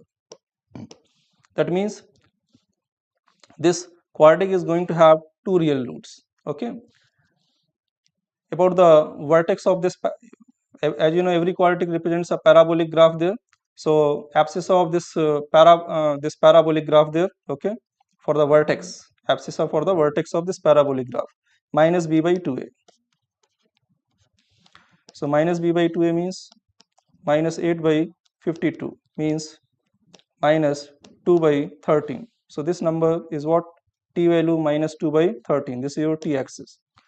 Now let's find the value of, let's say this is f of t, this quadratic function which is present on the left side. Let's say this is f of t. So this is our f of t.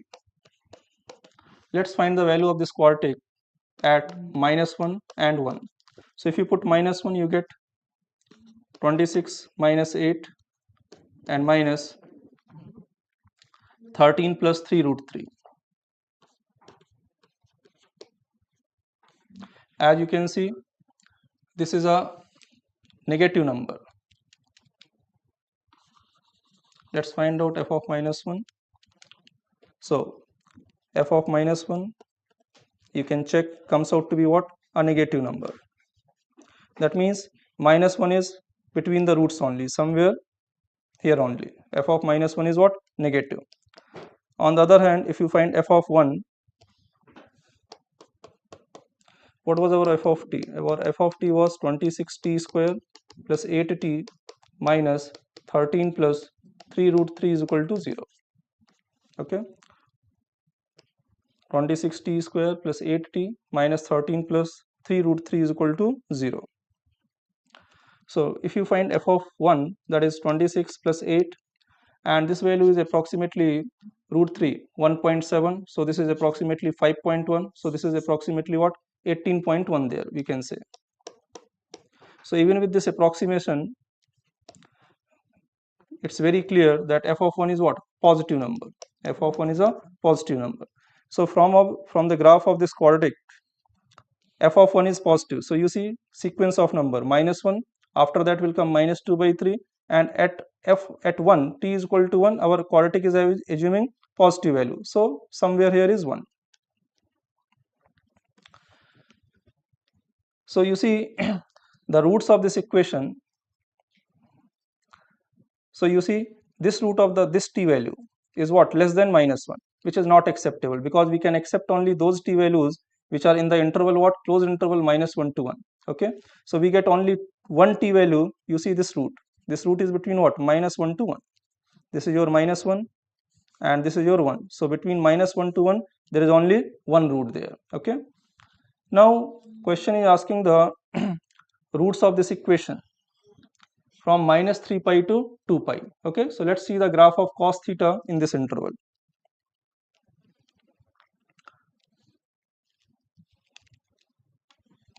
So cos theta graph in the interval -3 pi to 2 pi. So let's first draw the graph up to 2 pi, then again up to -2 pi, and then up to -3 pi. So you see this cos theta value, some positive number. So we got only one acceptable root for t value, which is between -1 to 1. Okay, and that is a positive number. Okay, so cos theta is equal to some positive number. So you see, if you draw, you think in your mind any positive value of cos theta. Okay, let's say this is that value, root value, t value, right? So cos theta is equal to this value. So you see this value is achieved how many times? 5 times. 1, 2, 3, 4 and 5 times. So given equation is having what? 5 roots there. So this fourth option is correct there. Let's see the next question there.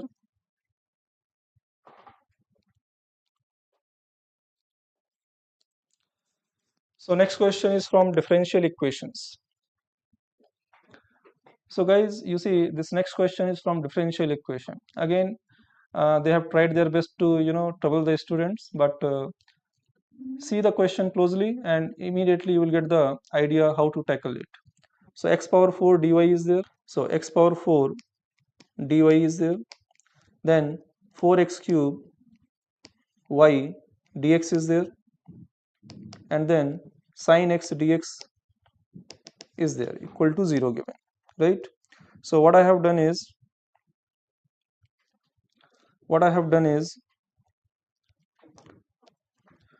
I have distributed this 4x cube dx and then sin x dx. I have separated the terms there, right? Now immediately you will get a connection that 4x power 4 derivative 4x cube. So we can write this as together differential of what? X power 4 into y there, plus this we can say differential of what? Minus cos x. So instantly we get the solution of this equation, y into x power 4 minus cos x is equal to c. Now y value at pi by 2 is given equal to 0. So let's put x is equal to pi by 2. So if you put x is equal to pi by 2, this is 0 here, cos pi by 2 is also 0. So that means c value is also 0 there. Okay. So we get our solution y x power 4 minus cos x is equal to 0. That means what is y value? Cos x upon x power 4 there. That is the solution there. Now we need this value, y value at pi by 3 multiply with pi power 4 there. Okay. So let's first find y value at pi by 3. So put x is equal to pi by 3. So if you put x is equal to pi by 3, so on putting x is equal to pi by 3, let's see what y value coming. So y is equal to cos pi by 3 is your 1 by 2 and x power 4 will give you what? Pi power 4 upon 81. So that 81 goes up. So that will become so what is the required value? Required value is pi power 4 into this y value. Let's substitute this y value, which is what? 81 upon 2 times pi power 4. 81 into 81 divided by 2 times pi power 4 there. Okay. So pi power 4 will cancel and we get the required value as 81 by 2, which is present in your second option there. So here this is a moderate question and easy question. It can be any category you can keep there. If the idea strikes, it's easy question. Otherwise, just after a few seconds, you will definitely get the idea there. Let's see what is the question from which topic that next question is. So this is an area problem there. So as all of us aware that area problem will be slightly calculative there and we need some attention. So curve is simple only. So let's see. So we have to compare the graphs of sin x and cos x and pick their maximum as our f of x there. So this is your sin x graph. This is your cos x graph. Okay. And we need the area from x is equal to 0 to 3 pi by 2. We have to see the area from x is equal to 0 to 3 pi by 2. Now, so up to 3 pi by 2, this is the graph. Okay. Now let's draw sin x.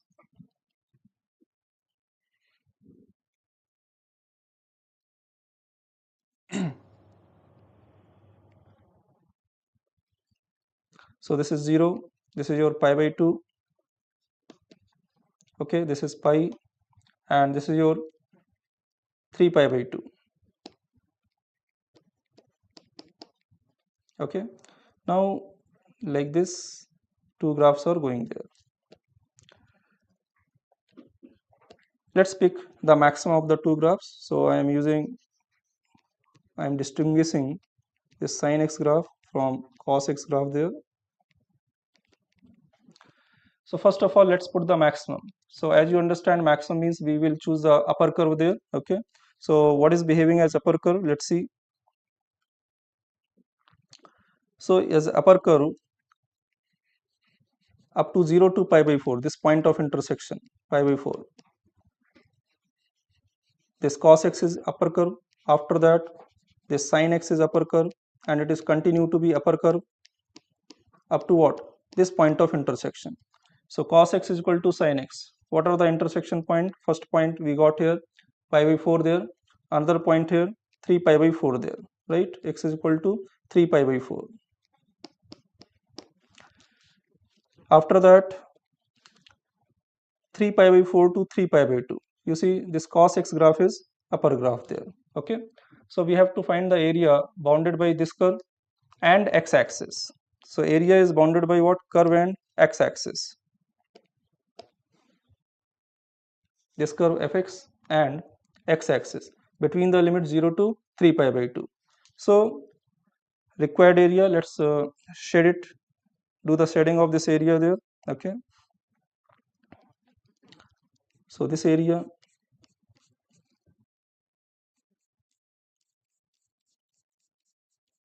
so area bounded by curve and x-axis. This is your x-axis going, okay, from x is equal to 0. This is your x is equal to 0, and at x up to x is equal to 3 pi by 2.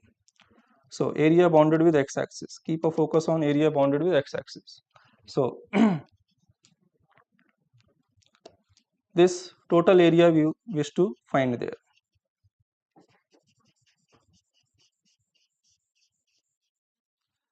Now we need to have a calculation strategy for finding this area. You can have many ways there. Okay. What I will do is 0 to pi by 4. Find out this area. 0 to pi by 4, find out this area. We can say area bounded by what? Cos x and sin x. 0 to pi by 4. Right. So upper curve minus lower curve.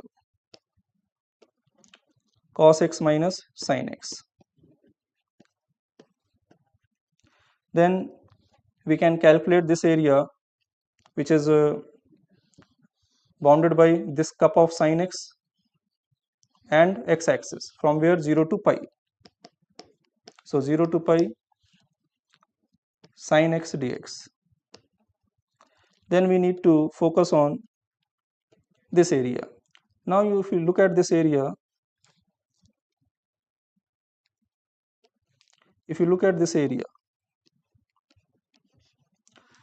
I am showing you a separate view of this area. Like this it is going there, from pi to 3 pi by 2, and this point is what? 3 pi by 4. So from symmetry, this much area will be same as this much area there. Okay. So I am just calculating this area, and I will do double of that. So plus 2 times of integrating from where? Pi to 3 pi by 4. Now as you can see, this branch is belonging to what? Sin x. Now sin x is negative, so for calculating the area we will use mod of sin x, which will make it what? Minus sin x. So that minus I am putting here. Okay. Sin x dx. Let's calculate the value of each one. So there are 3 parts, we can say: this integral value, second integral value, and the third integral value. So let's first focus on the first integral value there. 0 to pi by 4 cos x minus sin x dx. Let's say this value is what? I1. We can multiply and divide by root 2, and that will become what? Cos of x plus pi by 4. Cos of x plus pi by 4. On integrating, that will give you what? Sin of x plus pi by 4. Apply the limits 0 to pi by 4. So on applying the limit pi by 4, this will become sin pi by 2 1, and 0 will give you what? 1 by root 2. So that is root 2 times 1 minus 1 by root 2. So I1 is root 2 minus 1. I2 was this area. I2 was this area, 0 to pi integral of sin x. 0 to pi integral of sin x, which is 2. 0 to pi sin x. We can quickly integrate. Anyway, everybody know this value because we have calculated it many times. Minus of cos x, 0 to pi. So that gives you what? 2. Then third value in the area parts, I3, which is 2 times pi to 5 pi by 4. This point of intersection is your 5 pi by 4.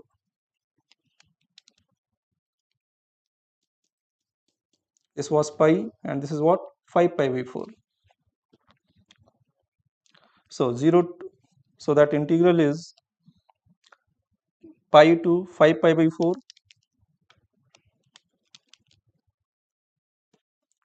sin x dx.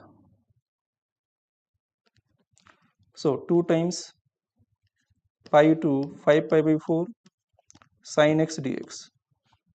So that becomes minus cos x. Evaluate the evaluate the integral. So you get minus 2 times cos 5 pi by 4 minus 1 by root 2 minus cos pi. So that will become plus 1. So that value become what? Root 2 minus 2. Root 2 minus 2 there. Now what is our required value? Our required value is I1 plus I2 and this whole thing is our I3. This whole thing is our I3. So our answer is what? I1 plus I2 minus I3. I1 plus I2 minus I3. So I1 plus I2 minus I3. So I1 plus I2, this is your I1, this is your I2, and from there we have to do what? Minus I3 there. So what value we get there? Root 2 minus 1, I am doing here separately there. I1 root 2 minus 1, I2 which is 2 and minus I3. So minus I3 will make it what? 2 minus root 2 there. So root 2 cancel and that area value which question is saying capital A is equal to 3 there, right? And the value question is asking is what? A plus A square. The value question is asking A plus A square.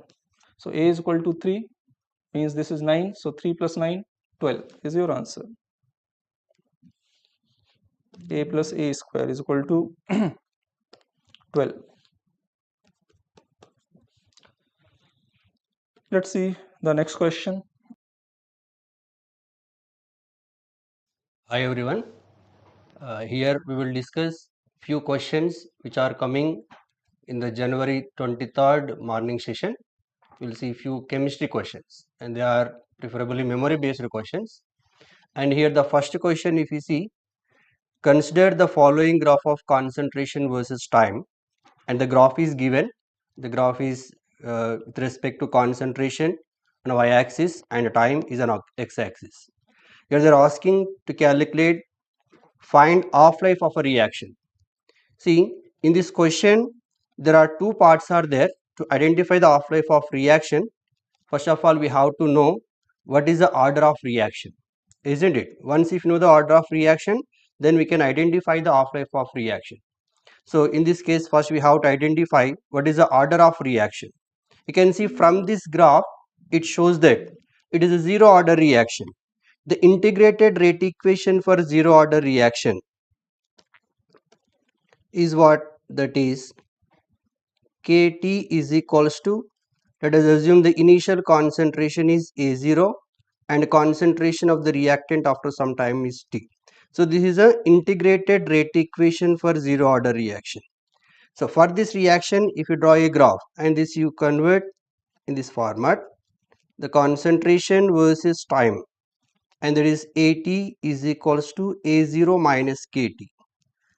And this equation look like y equal to minus mx plus c type of the graph, and that is the same graph is given here. So show so it should be a zero order reaction.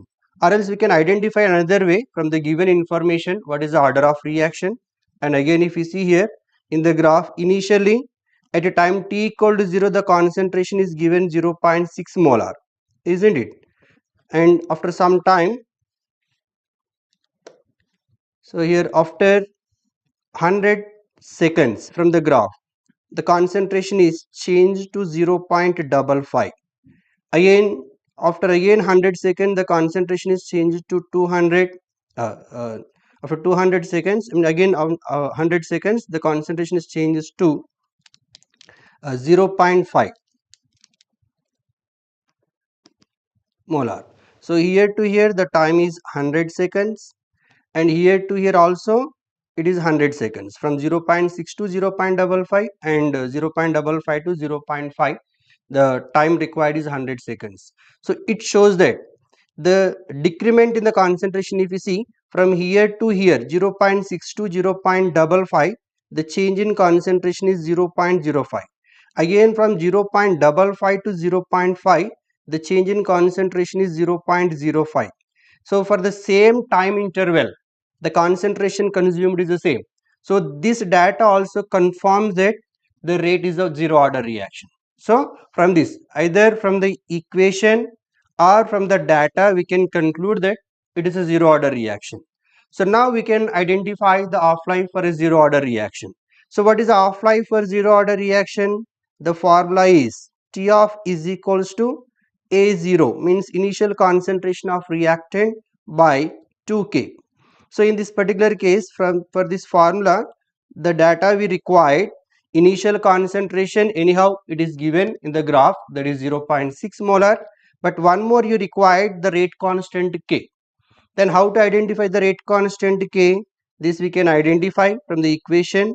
K is equals to, that is initial concentration, change concentration, that is a 0.6 minus 0.55 by time 100, and this value we can substitute in the half-life. Here you are going to get the value, this is 0.05 into 10 power minus 2, and this is a rate constant K. This value you can substitute in this half-life, then we are going to get half-life is equals to A naught, again this is 0.6 by, what is the K value here? It is a twice, 2 into 0.05 into 10 power minus 2. And if you simplify this one, we are going to get 600. So 600 seconds, and it is the first option. So for this, the answer is the first option, 600 seconds. So next we can see the other question. And second question here, a binary solution is formed by mixing acetone and carbon disulfide. The variation of vapor pressure versus mole fraction will be. Here they gave the graphical data, and which graph shoots for the given information we have to identify. And first of all, we have to identify from the given information, and when we mix these acetone and carbon disulfide, what type of solution we are going to get, what is the nature of the solution, is it ideal solution or non-ideal solution, then only we can identify the respective graphs. Again, in the non-ideal solution, it may be positive deviated from the Raoult's law or negatively deviated from the Raoult's law, that we have to identify first. So here acetone and carbon disulfide generally can form positively deviated solution. Then how to identify the solution is positively deviated or negatively deviated? That is based on the interaction between the acetone and carbon disulfide. And we know that acetone is a polar molecule, and this carbon disulfide is a non-polar molecule.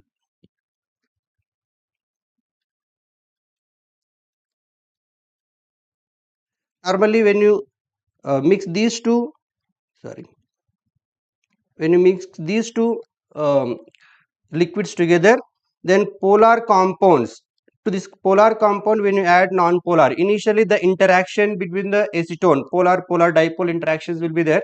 When you add the non-polar compound, so carbon disulfide, the resultant solution, the interaction between the solute and solvent or solvent solute interactions compared to initial one is lower. Initially, let us assume here acetone is a solvent and carbon disulfide is a solute. See here, solvent interactions are very high in case of acetone, and whereas in case of solute, these are non-polar interactions. But when we add this carbon disulfide to the acetone, the polar interactions are going to be decreases. Why? Because this carbon dioxide is going to be disturb the interaction between the solvent molecules. So hence the resultant solution interaction, that is the solvent solute interactions, are lower than the solvent and solute interactions. Hence the resultant solution, we are going to get positively deviated solution. It shows a positive deviation with respect to the Raoult's law. So now we have to identify the which graph represents the positive deviation from the Raoult's law. You can see clearly here there are four options are there. In these four options, if you see first option and fourth option, fourth option, both shows the positive deviation. So this one and this one, it shows a positive deviation, the graph here for carbon disulfide and acetone. Then among these two, which is again the correct graph that we have to identify, that is with respect to their partial vapor pressures of the acetone and carbon disulfide. Here you can see in the first graph, the vapor pressure of carbon disulfide is given here, the total vapor pressure of the carbon disulfide, and for acetone this is the vapor pressure of the acetone. And the fourth graph we see, and the acetone vapor pressure is this one, and its mole fraction is 1, and the carbon disulfide vapor pressure is this one. Now we see, and acetone and carbon disulfide, and which is having the higher vapor pressure. And we know that here carbon disulfide is a non-polar solvent, and whereas acetone is a polar solvent. Hence carbon disulfide should have the higher vapor pressure compared to the acetone. So among these two graphs, among the first and fourth, the first one should be the correct answer, even though both represents the positive deviation. But again, you have to check very carefully in these two graphs. The first one is a correct one. Why? Because the carbon disulfide, it shows higher vapor pressure than the acetone. But in case of fourth graph, if you see, your acetone, it shows the more vapor pressure than the carbon disulfide. Very careful while putting the answer with respect to the first and fourth option in this particular case. And similarly, we can see other question, next question. And is the question from organic chemistry. Consider the following reaction. One reaction sequence is given, and from that we have to identify what is the structure of P, that is a reactant we have to identify. And you see clearly in the first of all, you check the product. What is given? This is a isocyanide. Normally isocyanide will be formed when aniline reacts with the chloroform. This is the isocyanide test. Okay, na? So you can go for the backward direction to identify the correct option, or else you can take the fourth options, you can put in the place of P and you check the reaction sequence you are going to get, which case is the correct option. You can check like that also. Either way you can check which is the correct option. Here we can go for the backward direction from product to reactant. If you move in this particular case, and it is isocyanide, when you treat with the chloroform, we are going to get isocyanide. Means what? Here the compound should be the aniline. I am coming backward direction. Let me go like this. This is the isocyanide. Let me change the color once.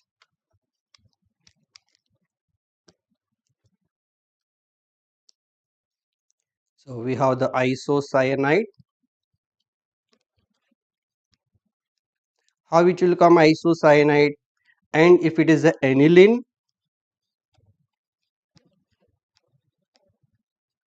that aniline you treat with the chloroform in presence of the base.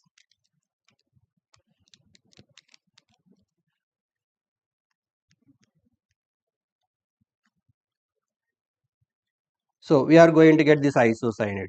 Again see, this aniline is coming from where? Some compound Q, and that is treated with bromine in presence of potassium hydroxide. So it shows that we are going to get primary amine. So it should be compulsorily Hoffman bromide degradation reaction.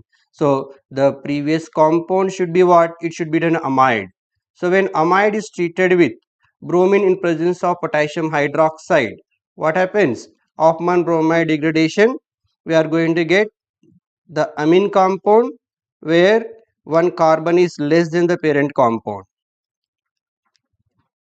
Just here a removal of this C double bond O will takes place. Okay, we are going to get directly this aniline compound. Next again, and this is coming from where? Some compound initial reactant to P, and that is treated with ammonia.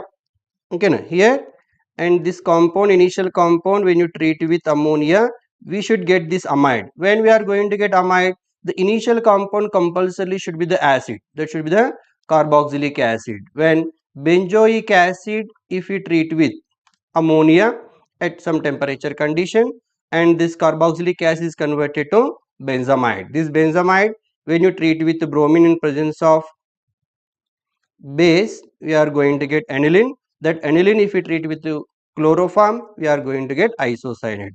Hence, in this particular case, the option should be, what could be the option here? It should be fourth option, that is a benzoic acid. Okay, na? So these are the questions given in the JEE mains 23rd morning session. Thank you.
Hello everyone, I am Prasad Babu, Senior Mathematics Lecturer in Narayana Group. Today we will discuss 23rd January Session 1 Shift 1 Maths paper. Coming to this question related to the binomial theorem. If coefficients of x, x square and x cube are in arithmetic progression of the binomial expansion of 1 plus x square whole square into 1 plus x whole power n belongs to n, you have to find out sum of all values of n. So here given the binomial expansion 1 plus x square whole square into 1 plus x whole power n.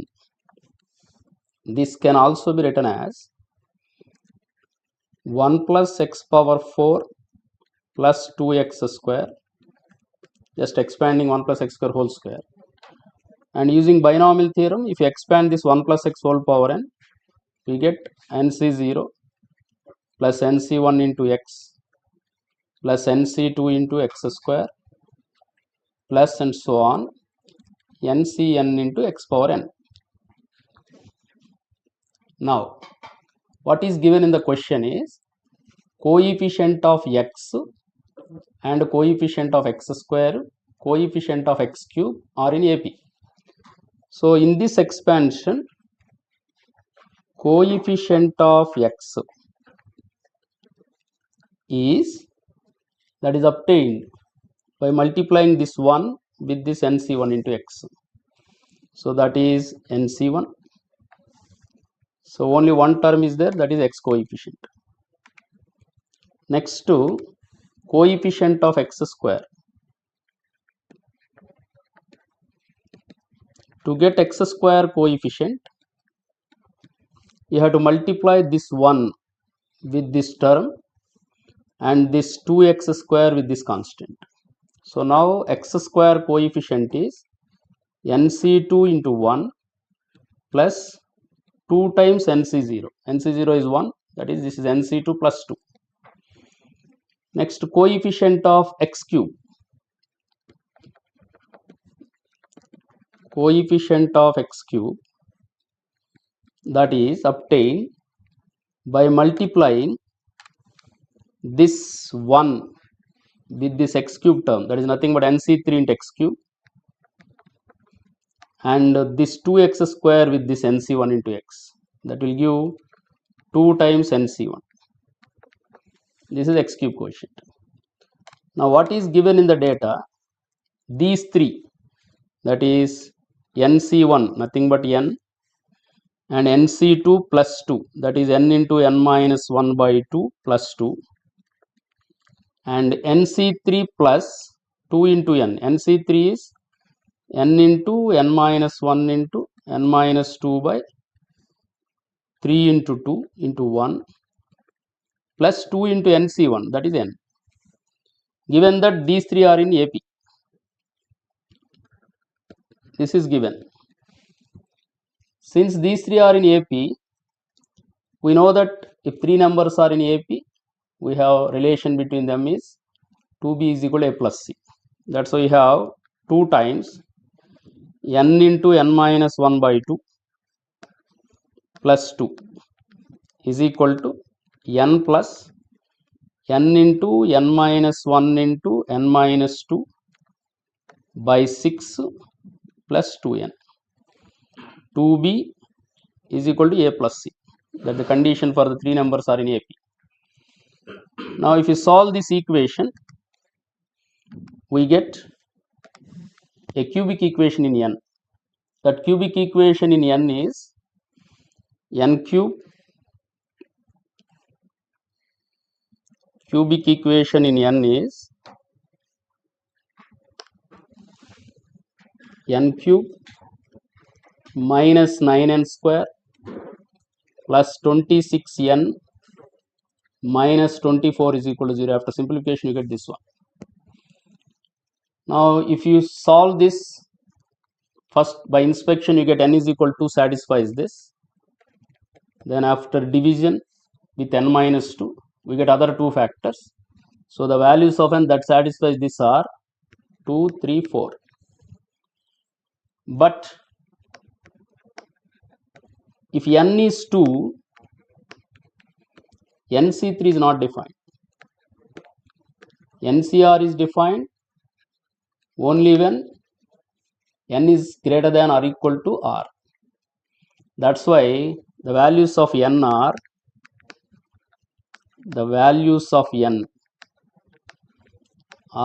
3 and 4. So what do you want here? Sum of the values of n. Sum of the values of n is 3 plus 4. That is 7. So given here, what is given here? One binomial expansion, and also given that sum of the coefficients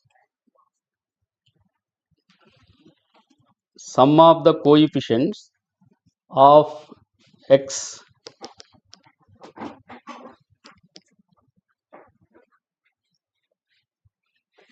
is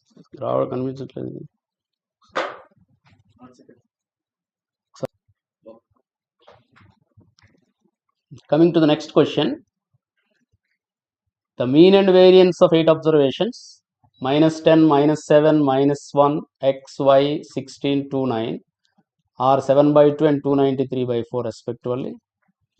Then the mean of x comma y comma x plus y plus 1 mod of x minus y is. So to find the mean of these 4 observations, first we have to find out x and y. For finding x and y, what is given here? The mean of 8 observations. You know, the mean of the observations is sum of the observations by number of observations. So here sum of the observations is -10, -7, -1, x plus y plus 16 plus 2 plus 9, and number of observations is 8. And given that the mean is 7/2, so from that we get a relation between x and y, and that relation is x plus y is equal to 19. And also given the variance, we know that variance is sigma xi square by n minus x bar square, and sigma xi square, that is sum of the squares of the observation, that is the numerator, is 100 plus 49 plus 1 plus x square plus y square plus 256 plus 4 plus 9 by n. N is nothing but 8 minus 7/2 whole square, because mean is given 7/2, and also variance is given as 293/4. This gives another relation in x and y, and that relation, after simplifying this, we get x square plus y square is equal to 193. Now we have two equations. One is x plus y is equal to 19. Another one is x square plus y square is equal to 193. Solving these two, we get xy. Solving 1 and 2, we get xy values. We get x 12 and y 7. Now what do you want? The mean of these. So mean of x, y, x plus y plus 1 and mod of x minus y is x plus y plus x plus y plus 1 plus mod of x minus y by number of terms here is 1, 2, 3, 4 terms. This is equal to, now if we substitute x is equal to 12 and y is equal to 7 in this, we get sum is 44. So the total mean of this is 11 after substituting x, y 12 and 7 and simplifying this. So it is very simple question, direct formulas, mean formula and variance formula only. And coming to the next, it's a question based on integration. Given fx is equal to integral e power x into 2 minus x square by root of 1 plus x into 1 minus x whole power 3 by 2 dx. And also given that f of 0 is 0, then we have to find out f of 1 by 2. So first, simplify this one. Whenever we have integration, it e power x into something is given. This is mostly the application of e power x into fx plus f dash x form. So that's why I am going to split this 2 minus x square by root of 1 plus x into 1 minus x whole power 3 by 2 like this. This is integral e power x into, this can be written as 1 plus 1 minus x square by, the denominator is root of 1 plus x into, this 1 minus x whole power 3 by 2 can be written as 1 minus x into root of 1 minus x. Now it is integral e power x into 1 plus 1 minus x square by, coming to denominator, root of 1 plus x into root of 1 minus x is root of 1 minus x square into 1 minus x. Now this is integral. So taking separate, 1 by root of 1 minus x square into 1 minus x plus 1 minus x square by root of 1 minus x square into 1 minus x. This is integral e power x into 1 by root of 1 minus x square into 1 minus x plus this second term, this one, 1 minus x square by root of 1 minus x square into 1 minus x can be written as root of 1 plus x by 1 minus x. This 1 minus x square can be written as 1 minus x into 1 plus x. 1 minus x cancel with this denominator. Later we get this one. So here this is fx and this is its derivative. So if you use e power x into fx plus f dash x formula, this will be integral, if you compare that with integral e power x into fx plus f dash x, here our fx is root of 1 plus x by 1 minus x. So therefore this is e power x into root of 1 plus x by 1 minus x plus c. To find this integral constant c, given here f of 0 is 0. So put x 0, we get f of 0 is equal to e power 0, that is 1, into root of 1 plus 0 by 1 minus 0, that is also 1, plus c. Since f of 0 is 0, we have c is minus 1. Therefore f of x is e power x into root of 1 plus x by 1 minus x minus 1. And what do you want actually? F of 1 by 2. So now put x 1 by 2 in this.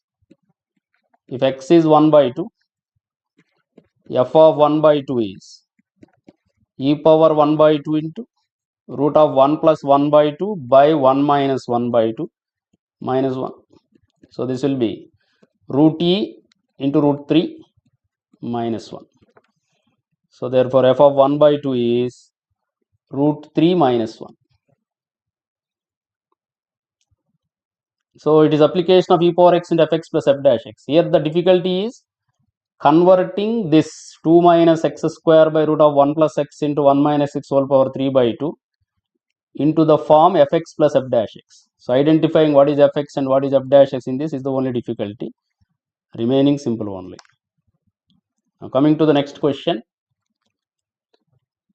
A is a square matrix of order 3 and X is det 3 into adjoint of A square into adjoint of 2A, and that A is equal to 6, and also given that X is 2 power n into 3 power m, then m plus n.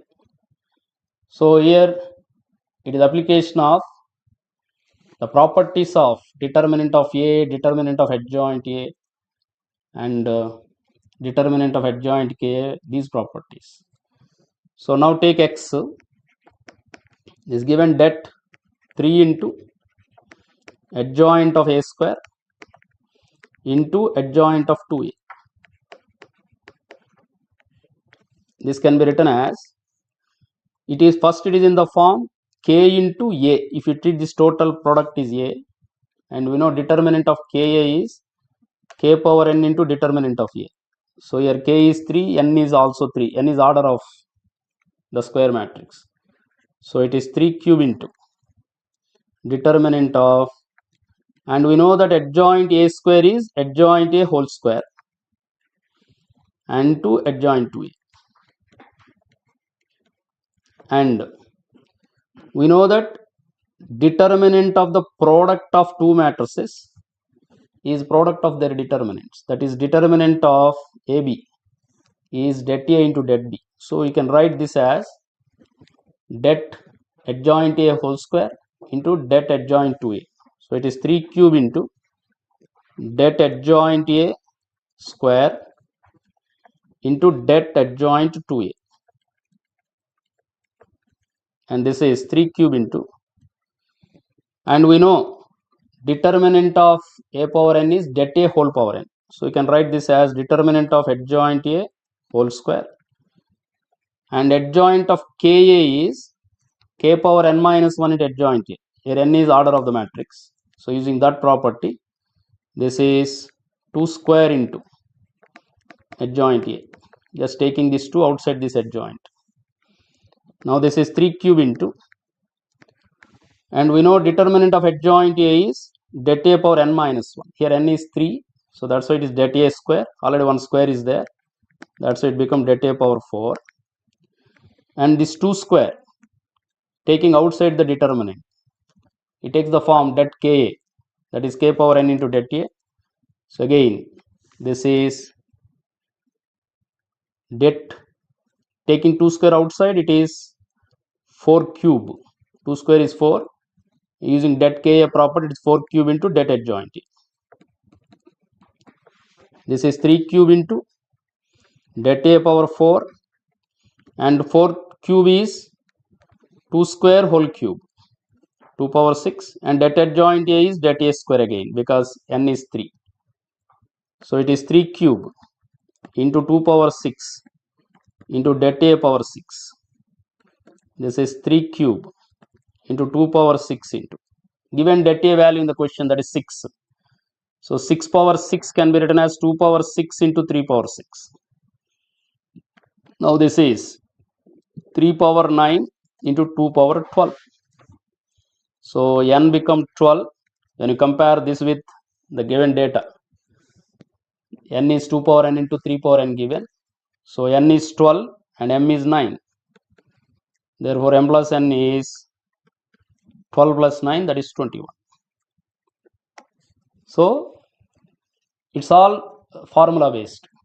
So many formulas you are using here. One is determinant of Ka, that is K power n into det A. Adjoint of Ka, K power n minus 1 into adjoint A. And det AB, det A into det B. And det adjoint A, det A power n minus 1. If you know the fundamental formulas related to this, then this question is very simple. See this question. Let the domain of fx is log of 9x minus x square minus 13 to the base 7 to the base 5 to the base 3 is open Mn. Let n by 3 and 3m by 8 be eccentricity and length of lattice rectum of the hyperbola. X square by a square minus y square by b square is 1. Then the value of a plus b square by a minus b square. So this is the question related to mixing of two concepts. One is the functions and the second one is a conic section, hyperbola. Now first to find m and n, first we have to find out domain of this function. See this function given, fx is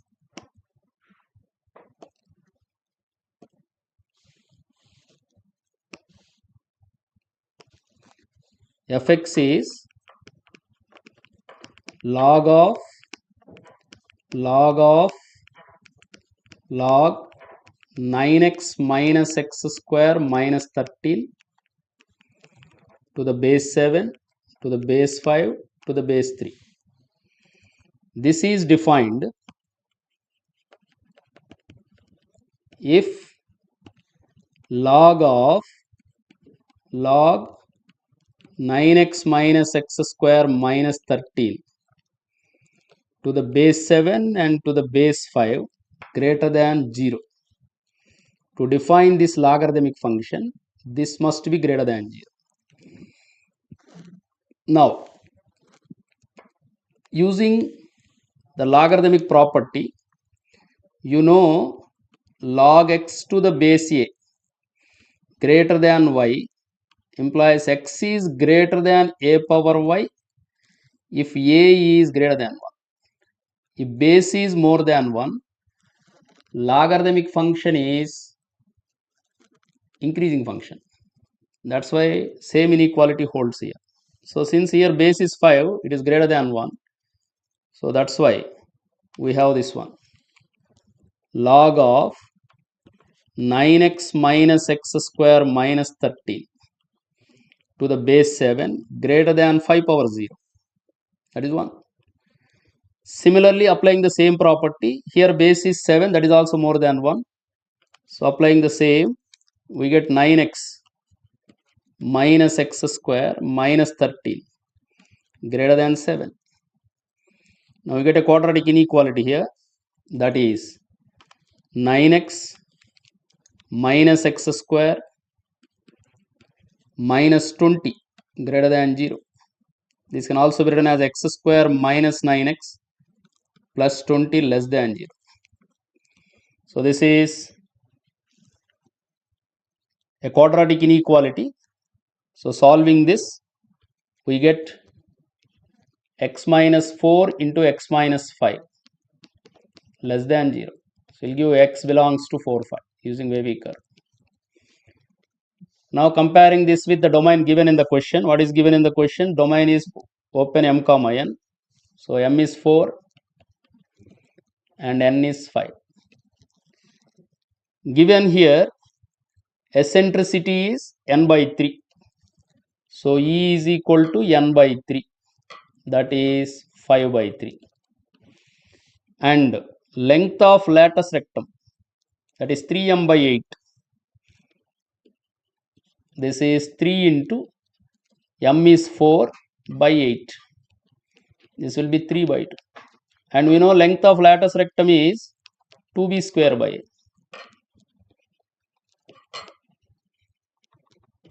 Length of latus rectum is 2b square by a. So given this is 3 by 2. From this we get b square by a is 3 by 4. Now what is our required one? A plus b square by a minus b square. This can also be written as 1 plus b square by a by 1 minus b square by a. Just divide the numerator and denominator with a. And we know the value of b square by a. Substitute. We get 1 plus 3 by 4 by 1 minus 3 by 4. 7 by 4 by 1 by 4, that is 7. And here actually this logarithmic function, first logarithmic function is defined if this is positive, and the second logarithmic function is defined, this is positive. Actually here we get this is greater than 1. So this also includes greater than 0. That's why no need to consider that separately. Similarly, this logarithmic function is defined if this is greater than 0. But actually here we got 9x minus x square minus 13 greater than 7. So that contains the greater than 0 also. That's why if you write this one directly, this itself will give the domain of the function. If point B and C lies on the line, x by 1 is equal to 1 minus y by minus 2 is equal to z minus 2 by 3, and the point A is 163. If BC is 10, then area of triangle ABC. So given a line,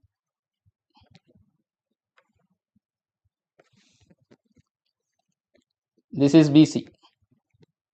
Given its equation is x by 1 is equal to y minus 1 by 2. Actually, it is given 1 minus y minus 2. Multiply the numerator denominator with minus 1. You get y minus 1 by 2 is equal to z minus 2 by 3. And also given that length of BC, that is 10. And vertex A coordinates are 1, 6, 3. To find area of the triangle ABC, find the height that is obtained by taking the perpendicular from A onto BC. I want AD length. To find AD length, first you find D, that is foot of the perpendicular drawn from A to the line BC. So we know that any point on the line BC is in this form. So let us take D is lambda, 2 lambda plus 1, 3 lambda plus 2. To find that lambda, use the property that AD is perpendicular to BC. So what are DRs of AD? DRs of AD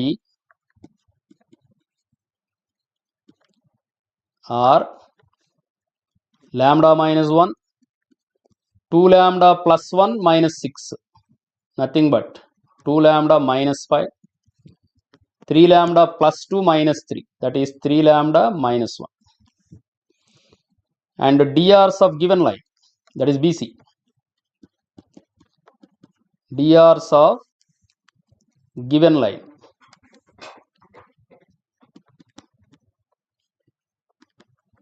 are 1, 2, 3. Here AD is perpendicular to BC. That's why we have the property A1, A2 plus B1, B2 plus C1, C2, 0. Using that, we get 1 into lambda minus 1 plus 2 into 2 lambda minus 5 plus 3 into 3 lambda minus 1 is equal to 0. So simplifying this, we get lambda 1. And substitute lambda 1 in D. We get coordinates of D, that is 1 comma 2 lambda plus 1, 3, 3 lambda plus 2, 5. Now distance between A and D will give height of the triangle. So AD is equal to, here D is 135. What is AD length? Square root of 0 plus 6 minus 3 whole square, 3 minus 5 whole square, that is root 13. Now area of triangle ABC is half into base into height. So this is 5 root 13, because BC is 10 given. So 1 by 2 into 10 into root 13, that is 5 root 13. That is second option. So it's a very simple question. To find area, what you need is the foot of the perpendicular from A onto the line. Then find AD distance, that will give height of the triangle. Base of the triangle is given in the question itself. So area of the triangle become 5 root 13.